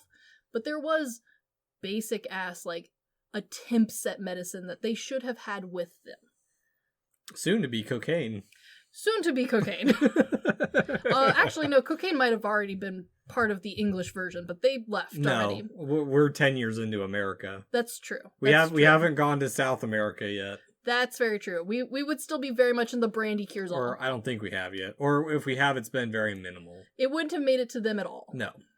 We're not in the cocaine area. We are not yet in cocaine, but we are definitely in hard liquor fixes it. Yes. But nothing can fix Caleb because he dies in prayer in a very crucifix-like death. He does, but also I like how this parallels the mother's talk of like being embraced by Jesus and how like she has the hot for Jesus. This feels like a parallel of that. Yeah. Where like the way he dies almost feels sinful in his like joy of quote unquote being embraced by God. Yeah, it almost feels blasphemous. Yeah, exactly. Which kind of like nicely ties in with what the mom was saying earlier, but also like reminds the audience of like, oh, well, does he really think he's with God, or is he remembering beautiful hot lady earlier? Beautiful hot lady earlier. Yeah, I'm also on beautiful hot lady team, but like we just got done talking about how the mom thinks Jesus is the hottest thing on planet Earth, so like I don't know. But it's supposed to be that way. I like it. I like this writing. Yeah. Which Father goes out, or Thomason runs away because everyone's being awful to her. Yeah, which, you know, when real understandable. Would have run towards the village if it was me, but you know, you do you, girl. She's just trying to get away. This is true. She is still a child. And who, as far as we know, she might have ran out towards the village. And just got turned back around. I like that theory. We don't know which field she's in. That's a good theory. Yeah. I like it. But William goes check on her, which he's also... he's only thinking about the farm. And even though he's, in a way, he's trying to comfort her, he's also kind of blaming her. And we really get the peak of one person's reality versus another's, where no one's budging on what reality is. And she even calls out his father for his falsehoods. And this is the part where we fully get that he can't hunt, he can't farm, he can't do anything besides cut wood. Which, granted, he's very good at.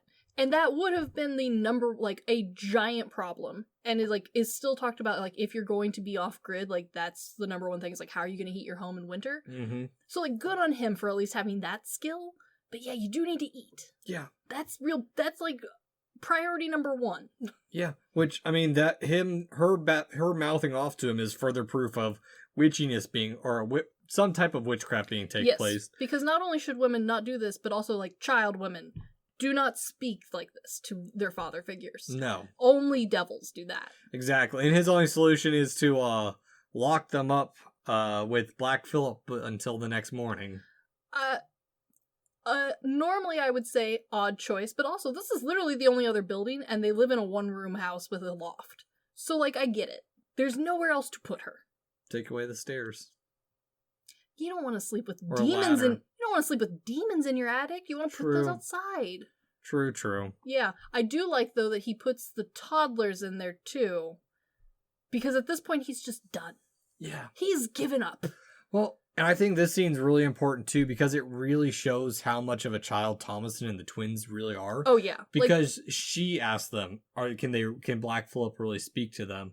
And these are toddlers. Yeah. Of course they're gonna say yes. No, they say no, and they ask her, and she's like, no. It's their, like, come to Jesus moment of, like, oh, shit, we screwed up here, guys. Yeah, but also, like, this is really perfect, because if you've babysat kids this age, they literally they can't remember their own lies. Yeah. Which is part of learning how to, like, form an imagination and keep memories in place. But, like, these kids are at that age where, like, they are at the age where, like, as they are actively eating the cookie, they will lie to you with their whole ass heart and tell you that they don't know where the cookie is. It's like that video I sent you guys the other day of the mom turns her back for like a minute and the toddler's standing on top of the pizza eating the pizza. And fully denying that he's eating the pizza. Yes. Yes, that's what age at development these kids would have been. So I like a lot that these kids full-heartedly say, no, we cannot talk to Philip. And it doesn't matter if that's true or not. Because in their heads right now, they can't. But earlier in their heads, they 100% could. Very much so. Yes. But it's also a time for us to have a little moment of chill in the movie as they bury the kid. The mother lays in the grave with him. It is very sad. This is a touching scene. Yeah, because Caleb didn't deserve it. And that's the thing. None of the kids deserve this. No. The only one who deserves it is the father figure. And honestly, does he ever, he gets punished because that's the whole theme of this movie. But you could argue that some others get punished much harsher than he does. Oh, yeah. Well, and here's the thing. So, like, he goes back to cutting wood, the only thing he can do. Yeah, I mean, good for him, I guess. But this is his breakdown moment where he finally admits his pride and doesn't ask forgiveness for himself. It's for his children. Because he's admitting he's done wrong. Yes. He's realized that, yes, he is false. And maybe they shouldn't have left the town. Yeah. Yeah. This is also, like, some brilliant acting, because throughout this whole film, this actor has done a great job of portraying the father figure as, like, very removed from his own emotions. Like, he's above all that. He is a holy, righteous man doing God's work to settle his family like he knows he should, and, like, he fully breaks down and has, like, his little sob. It is perfect. It's heart-wrenching. You feel very strongly for this character, even though you know, watching this film from an outside point of view, that this man is an ass. Yes. Also, I love these night shots. Oh, I do too. This is really great done. There's only a handful of these scenes that I kind of wish, like, there was a little bit more background light near the trees, or a little bit more background light towards, like, parts of the building. But luckily, like, we do already know what this whole set looks like, because we don't really go anywhere else. So, like, you're not, like, it doesn't feel wrong. Mm-hmm. It just feels like that would be, like, the next little step to, like, perfect this movie. Yeah. You know? Personally, one of my favorite shots is with Thomason looking through the boards. That's a good It's one. a really good shot. It's a really good one. But at the same time, this is weirdly, like, the brightest shots. And I think part of that is because the director talked about, like, they tried to use actual candles. Granted, like, they used a lot more of them, and they used 3 wick instead of 1 wick to get brighter for the camera. But, like, even when you bump up how many candles and how bright those candles are, they're still not crazy bright. Whereas outside, they talk about how, like, they have to add artificial light to make it feel like moonlight, to make it feel like there's, like, dusk happening, just because, like, you can't capture that well enough on camera for people to be able to see it on screen. And granted, like, he does a great job of making this feel like night and, like, not feel like we've added any effects or anything to it. But because it's, like, more light, you do get, like, a little bit, like, rounder of, like, the scene. Yeah, exactly. And we also get a little light rustling still coming from the woods. I do like the little touches. With Catherine awakes to find the babe and Caleb still alive, which, very creepy whispering. Very creepy whispering. Delightfully and good. We're also getting there's something on the barn of the roof, or the roof of the barn. Yo ho ho, it's Santa Claus. Something like that. Which Caleb says he's brought a book for the mother to sign, which Catherine is very blinded by grief, which I think in a way kind of spares her. Yes. Which we also get a cut back to the barn where we see the witch sucking on the goat. Yes. And a raven. And we've moved back again to, like, gross witch, which I like, because it's really iconic. Yeah. Very much so, because even on top of that, like, we cut back to Catherine, who's having a raven peck at her tit. But she seems so happy. Because she thinks it's the babe that's gone. Yeah. The only thing she truly loved. Yeah, which William awakens to the barn torn to shit, and gets gored by Black Phillip. A good, solid gore scene. Got him right in the gut. This is the only one that I'd say is close-ish to a jump scare. I would agree. But not really a jump scare. No, and I think this is also the only gore-ish scene that I have, like, we've done so good being super accurate up to this point. And then we I get the concept. Black Phillip kills father figure. Okay, no problem. The way Black Phillip's horns work, this would have been very hard to do. Yeah. They're pointing the wrong way. These are not forward curled horns, these are back curled horns. Let's pretend they were his side ones. Yeah, so, like, I know the director wasn't going for more gore. Like, that wasn't the point of this movie. This was he's more psychological than that. He specifically said that he did have a scene with the father more bloodied up, but I'm glad he removed it, because he's like, what's the point? We already know he's dying. I 100% agree. I don't think we needed more dad blood. I would have liked a more clean shot of goat hitting dad. Okay. Just so that, like, there's less, like, Because this is the only question scene. Like, we don't have any questions about who died how anywhere else in the movie. I think here's why, because without going into CGI, I think that would have been really difficult to do. I agree. And trying to keep this movie as real as he does. Oh, we were already on budget. Like, yeah. We were already, like, throwing money in here. I don't think that would have worked at all. No, I agree. And, like, a lot of my nitpicking is, like, this would have just been, like, cherry on top of already good ice cream sort of thing. Like, honestly, the goat killing scene, it's still good. And it's still, like, a solid reminder that, like, this is a large goat who does not like you. Yeah. Which... regardless of being possessed by witches. Oh, yeah. Which also, there's a really cool line from William in this. Yes. Corruption, thou art my father. Again, there's so many good one-lines in this. There are. Because right after this, I mean, also we gotta remember, Catherine awakes and her tit's still bleeding. But she doesn't seem to care too much. No. Because immediately she goes to assault Thomason, calling her a proud slut. You seduced your father. Which I think is the part you were trying to hint that maybe William wasn't exactly being good to Thomason. Yeah, it's kind of sort of implied, but it's also implied in a way that, like, it was an open secret of the family, it seems like. Yeah, and I mean, I think it makes more sense too that, like, especially with, because that's another theory too, is that the women who are witches were either dealing with mental issues or there was something going on behind the scenes. There's always something going on behind the scenes. And honestly, during this time period, mental issues didn't exist in, like, how people understand them. So, like, even if that was the root cause, it would have been on top of people using whatever method they knew how to, which was, as we've talked about, beatings and brandy. Yep. Yeah. But I also think this moment's important too, because Catherine's blaming Thomason for the actions of men.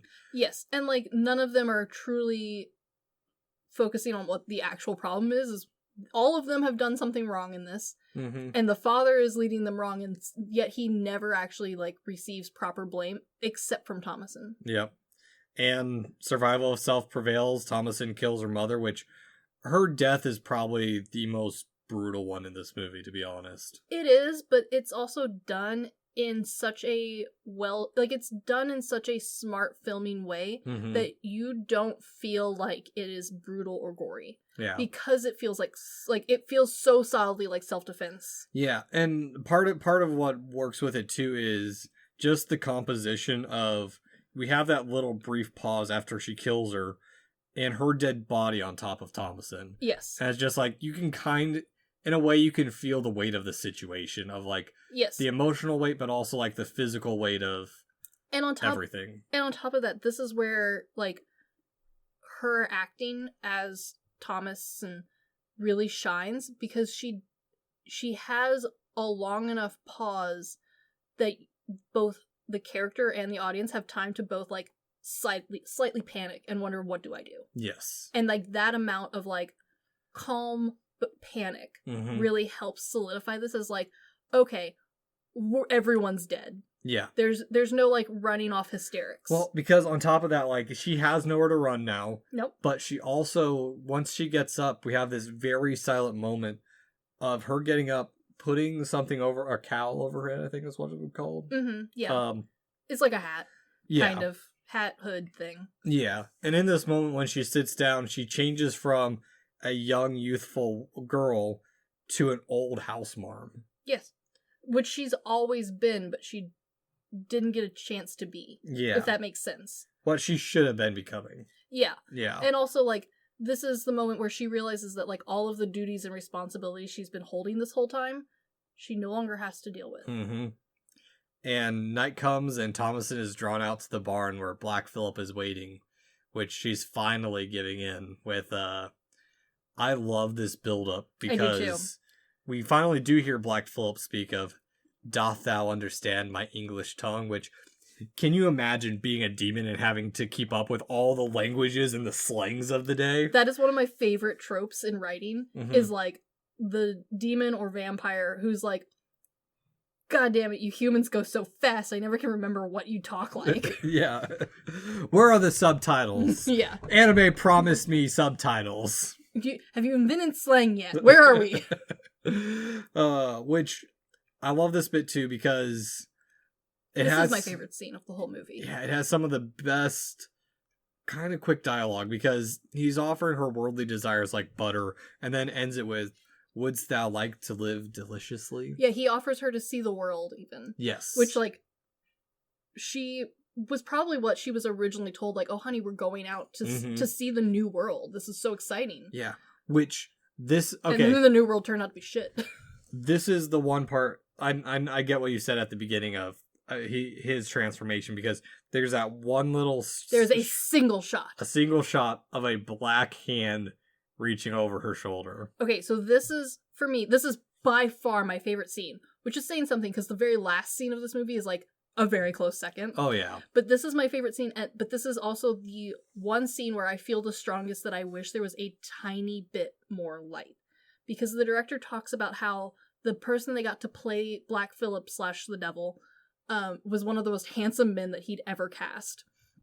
And, like, he went into so much effort to stylize this character and to make him, like, the most regal person that he could. He put a ton of work into, like, the costume of this, and, like, the actor did such a great job of feeling suave and, like, totally irresistible. So desirable. Daniel Malick's his name. That's him.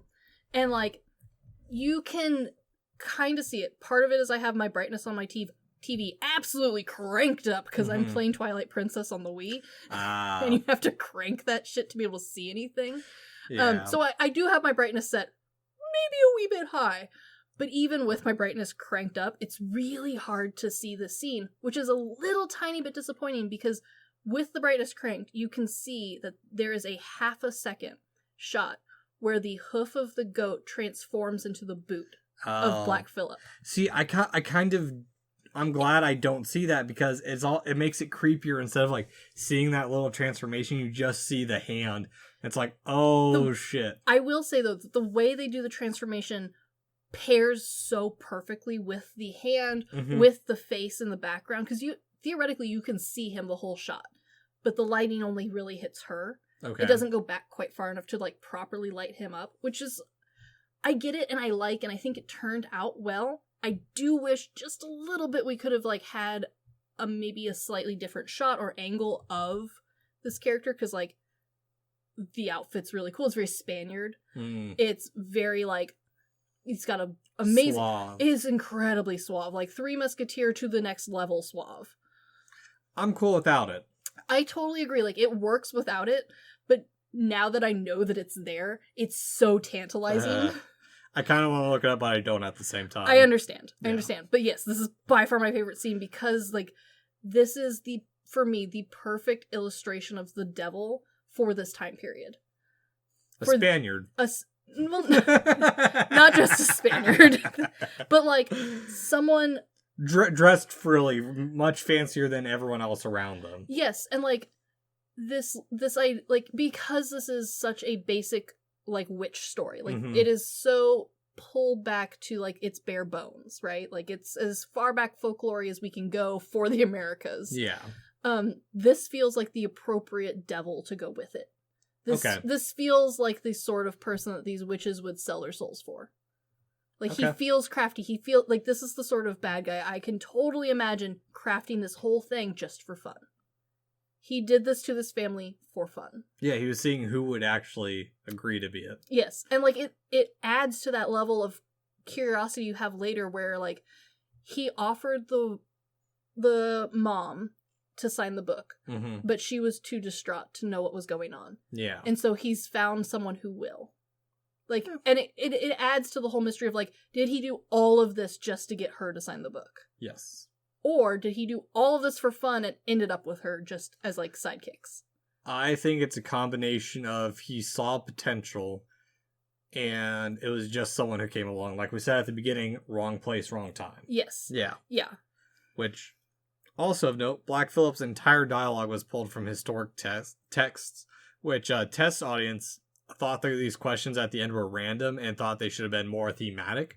I love them, though. Exactly. I completely love them. disagree with that opinion. And because, I am now obsessed with the line, "Would you like to live deliciously?" Yes, but it's also perfect because it shows Thomas's childlike perspective and Yes. how the little things would have just improved her life a little bit above what she had. Yeah, he's promising her butter. Yeah. Like, that's not... A pretty dress. Yeah, and, like, a lot of this would have been stuff that she wouldn't have been allowed even before they moved out to the, like, middle of fuck all nowhere because of, like, her father's religion, which we see from the very early on that she kind of questions a little bit. Oh, or heavily, yeah. Yeah.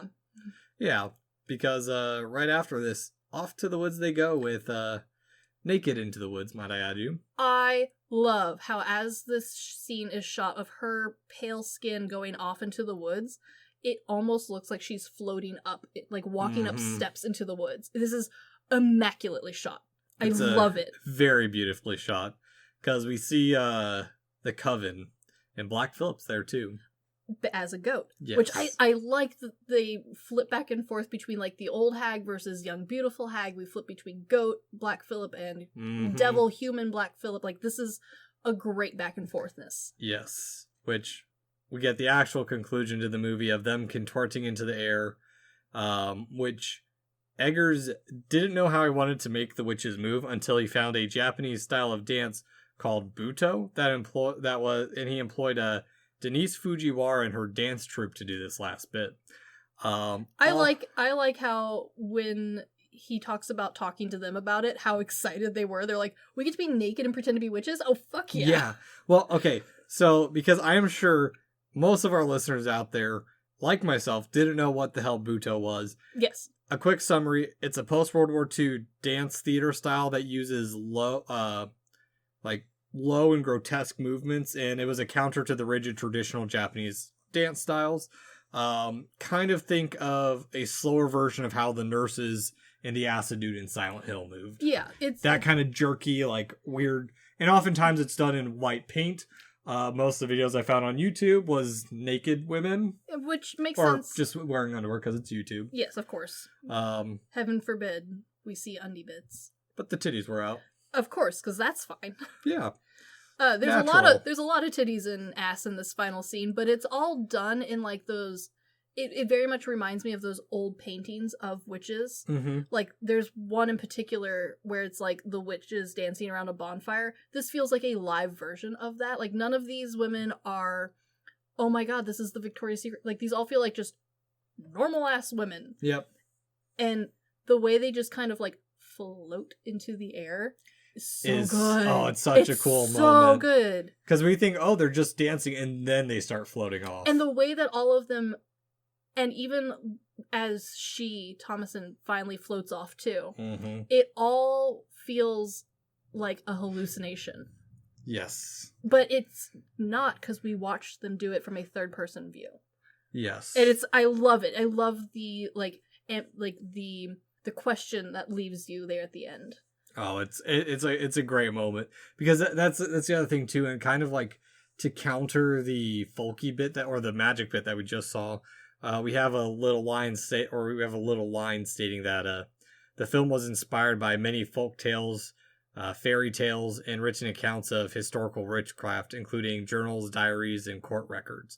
Much of the dialogue comes directly from these period sources. Yeah. Which I think after watching The Witch, because I'm glad he didn't preface the movie with inspired by true events. He saved it for the very end where you're like, oh shit, this was potentially real to people at one point in time. And also, I also think that by saving that knowledge for the end really helps, like, it feels more like the research was done first. Oh, yeah. As opposed to a lot of these ones where, like, we've gotten very used to the idea of, like, based on true story, and then you watch it and you're like, this was not at all even remotely close to the true story, and I barely know anything about this true story. I actually have a movie like that when my dad was visiting, we watched a movie called Bat Country, and it said inspired by true events. A good example. And then we look it up and it's like, okay, you guys made big changes. Like, it was a true event. For those who don't know, Bat Country is this nature horror film about a couple that gets lost and gets stalked by a black bear. Yes. It was inspired by true events.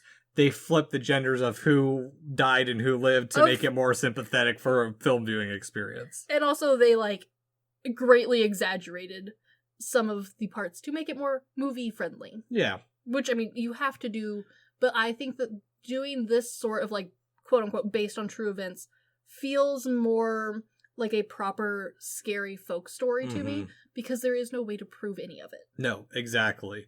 And I'll get into that in just a little bit, because that's the witch. That's the ending of the movie. Yeah, a delight. I loved it. Which, Egger's goal was to remind us about the powers of witches, and I think he succeeded full force with it. I love it. This is a really great way of, like, having powerful, actually magic witches without making the magic too, like, Disney. Yes. It very much in a way, like, it's the way he made it feel real in the way that the Green Knight felt real. I don't know if you've seen that one yet, but I have not. Okay. I don't want to spoil anything. There's a lot of, like, weird shit that happens. Of course. But it feels like it's real to the character. That's all I want. Yes. That's all I want. I'll stop it there because I really want you to see The Green Knight. Okay. I think Brian liked that one, actually. I can never tell what he's going to like because he watched this. I loved this film. Even before I watched the director's commentary, which I do highly recommend you give a listen to because he does such a great job of explaining the, like, history bits without being boring. Yes. And, like, he really does a great job of attracting your eye to details that honestly do go missed. Yeah. If you don't know to look for them. Yeah. Brian did not care for this. I loved it, even without the knowledge that I had. Like, I do know some. This was, during my middle school years, this time period was a special interest of mine. I thought this time period was fascinating. So, like, I already came to it knowing, like, a lot of the Puritan culture. We had a whole study class on that one time. I already knew a lot about, like, the farming portions because, again, spent a great deal of my childhood being weird and, like, into history. For no goddamn reason. I mean, I feel you there. I mean, I was the same way. Like, I was into medieval weapons, and that's how I got into, like, or that's how I got to go see a Wax Museum of Torture, which was dope. I still want to go so bad. It sounds so cool. It's so cool. But, like, I've always been into that. But at the same time, like, I was living around the history and stuff, too. Well, and, like, part of the reason I was interested in it was because, like, around this area, reenactments are really popular. And so I started there and went backwards instead of starting there going forwards. I didn't care about World War I or World War II as a kid. Those were, like, easy, accessible knowledge. Like, I saw movies. To my mind, I knew what was happening.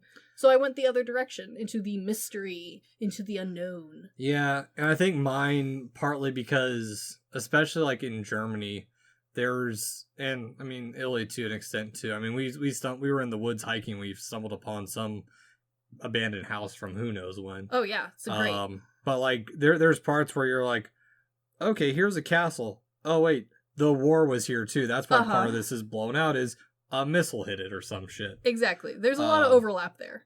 Yeah, so there's a lot of reality, and I don't know. I think it's still a magical place to go to, but oh yeah, and I think part of the reason why I absolutely love this film is because this does something that other horror movies and, like, witch style movies where they're trying to be serious, they're trying to, like, take themselves to some level of, like, realism, kind of flop, is because there isn't this level of detail. And it's so easy to get fake Renaissance fair vibes from these sorts of films.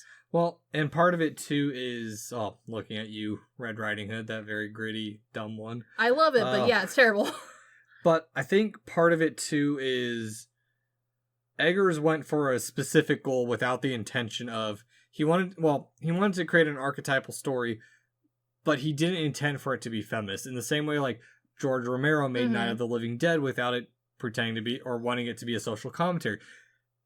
They just made a good movie to begin with, but but that is the nature of things that scare people.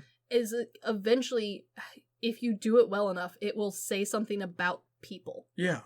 Well, and also the thing is that, and yeah, that's exactly what it is. It's like how Del Toro talks about Pan's Labyrinth, where you watch Pan's Labyrinth and it's what you take out of it. Exactly. And I also like how Eggers and Hall put it in there. It's about interpretation of witchcraft and history.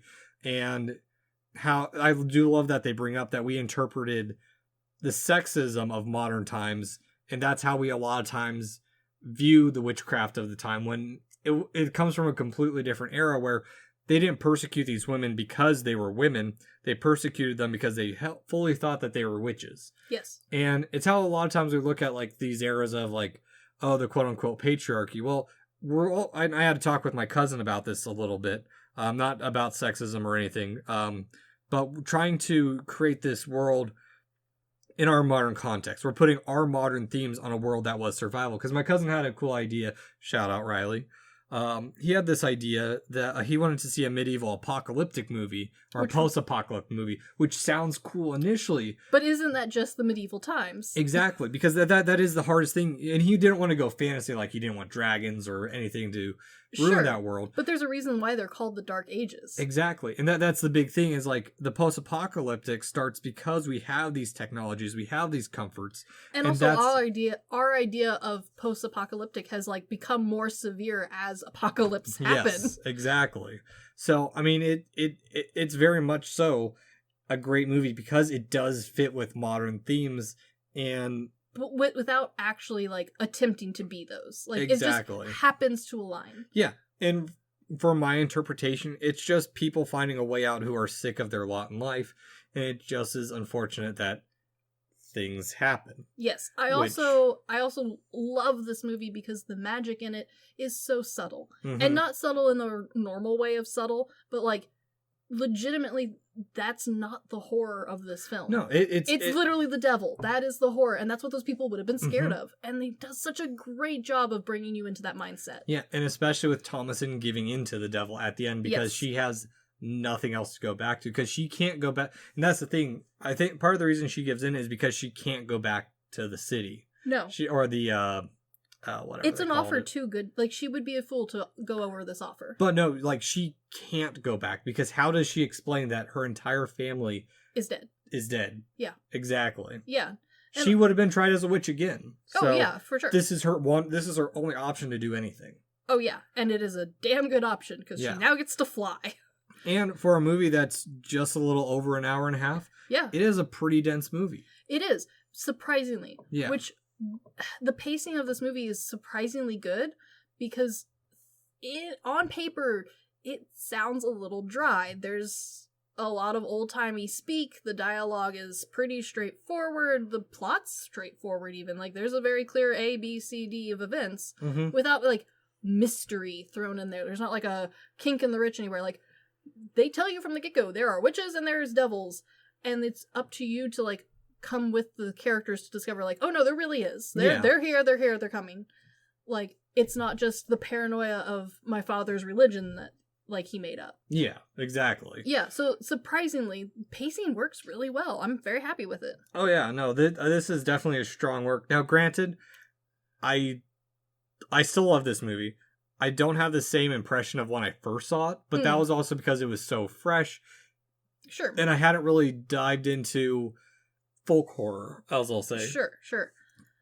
Which, I mean, I still haven't really dived into. I do want to. There's a collection I want to get at some point, but that's for a later date. I will say, while I loved this movie, I am more excited to follow this director because there was a lot of scenes that were good, but, and like, he knew it. He talks about it in the commentary about how, like, oh, if I had just filmed it a little different, if I had pulled the camera out here instead of having it be right up here, it looks a little bit too TV-esque. And, like, he's right. There's definitely some scenes that have room for improvement. There's lighting that has room for improvement. There's timing. Like, it's not a perfect film. It's definitely a, like, young director's film. This isn't like a seasoned director who's had time to figure out his style yet. Here's the thing. He is... I wouldn't say he's not seasoned. He's done a lot of stage directing. Which is, as we've talked about, so different, though. Yes. But he understands good storytelling, and that's exactly where it sits. Yes, he's not starting from the ground level like a lot of young directors are. He has a great foundation, which is why I'm excited to see where he goes. Because, like, he already knows what he needs to improve. He already has a great storytelling ability, and he had a great cast that he, like, managed to direct in a fantastic way, and some of those were children, and he got great results. Yeah, not even just that, just, like, the level of, like, historical knowledge he has too, because yes, and the amount of effort put into it, fantastic. We will do The Lighthouse at some point, because that movie was like just like going from The Witch to The Lighthouse was just leaps and bounds thematically, storytelling wise, yes, filming style. The Lighthouse is beautifully shot, and like there is so many hints at like what this director can do. Mm-hmm. Like we've talked about how there are certain scenes that just are like magical, and so I'm very excited. Like we've already seen that he's capable of like improving greatly. Yes, I am very excited to see how he does like in the future, like coming up. Yeah, I know next month is Nick Cage in November, but I'm definitely watching The Northman at some point. I totally think you should. Yeah. So, Chris, at the end of it all, what's the on the good, bad, weird scale? What do you put this movie at? Oh, this is a good. Yeah, this is solidly a good. I wholly agree with that. It is definitely a solid. I know it's not a movie for everyone. I know Krim thinks this movie is overrated. Yeah, no, this is not a movie for everyone. No. But for those of us like you and me who Mm-hmm. are detail focused and are into the subtle magic, the subtle horror, like this is a great example of it. And I think especially just our pairing of it with Haxon helped amplify that just a bit more. And also like let's be completely truthful here. This movie was made by a director who is a giant nerd, and this movie is for giant nerds. Yes. And if you fall into that category, if this time period interests you, if you are into like the very detail-oriented like directing style and writing style, if you are here for acting that is like pinpoint, this will be your movie and you will love it. If you're like my husband who's more into like the general feel of a movie, it's an hour and 30 of old-timey speak. Yes. Yeah, exactly. I completely agree. It's definitely not a movie for everyone. It's just I think you also might have to be in a special mood too at times. I would agree. And I think the other thing that would like potentially I'd warn people of is like this is a quote-unquote period piece, but if you are a period piece person, this is not going to be your thing. No, because the period pieces that people like are very much modernized. They're twisted because of the Victorian myths that we've put on the eras. Yes, this is a very different interpretation of a period horror piece. Mm-hmm. A lovely version of it, but yes, if your normal go-to is period pieces, this is not going to feel right to you. We'll have to at some point we'll have to watch Hagatsusa. Yeah, definitely. It's an interesting take on witchcraft, and it's a German film too, so which would be a great comparison too, since like while this is there's a lot of like German and English like folklore that he pulled for this. This was a very early American idea of a witch. Yeah. And I loved it. And here's the thing, he didn't pull any German. This is all English folklore. It is. But because this is Puritans and like the way they traveled across Europe, because they started in Germany, got persecuted there, moved to England, got persecuted there, ended up here. Or the beliefs carried over to England, and I see where you're coming from. Yeah, they ran for a long time and then ended up here, where now they are dead because of a witch. Yeah. So yeah, I'm in the same boat. It's a hit and miss on recommendation, but if this is at all sounding interesting, you will love it. Delightful. Yes. And I do plan on having a few stills from this movie framed somewhere eventually. There are some very, very good shots. There's some fantastic shots. There's actually a Black Phillip t-shirt I want to get at some point. I can totally agree with that, yes. Yeah. But I think I kind of want to leave. I still think it's best, as Robert Eggers said, it's all an interpretation. I agree. So, I totally agree. But anywho, this has been The Good, the Bad, and the Weird. Thanks for listening. Peace, and have a good Halloween. Woo. Nick Cage November, baby! Hell yeah.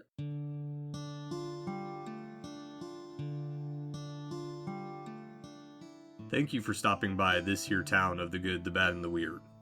We appreciate your listenership, and if you want more of our takes in your life, feel free to check us out on social media at The Good, the Bad, and the Weird Podcast, or TGTBTW for short. As well, if we missed a fact, your favorite part of a movie, or just have a suggestion and want to reach out and say howdy, feel free to email us at tgtbtwpodcast@gmail.com. And feel free to join our Discord at The Good, the Bad, and the Weird Podcast, where we talk about movies, just share random banter here and there. And always, check out our podcasters, streamers, or any other content creator we shout out in our episodes. We really appreciate it. And as always, thank you for listening. Peace.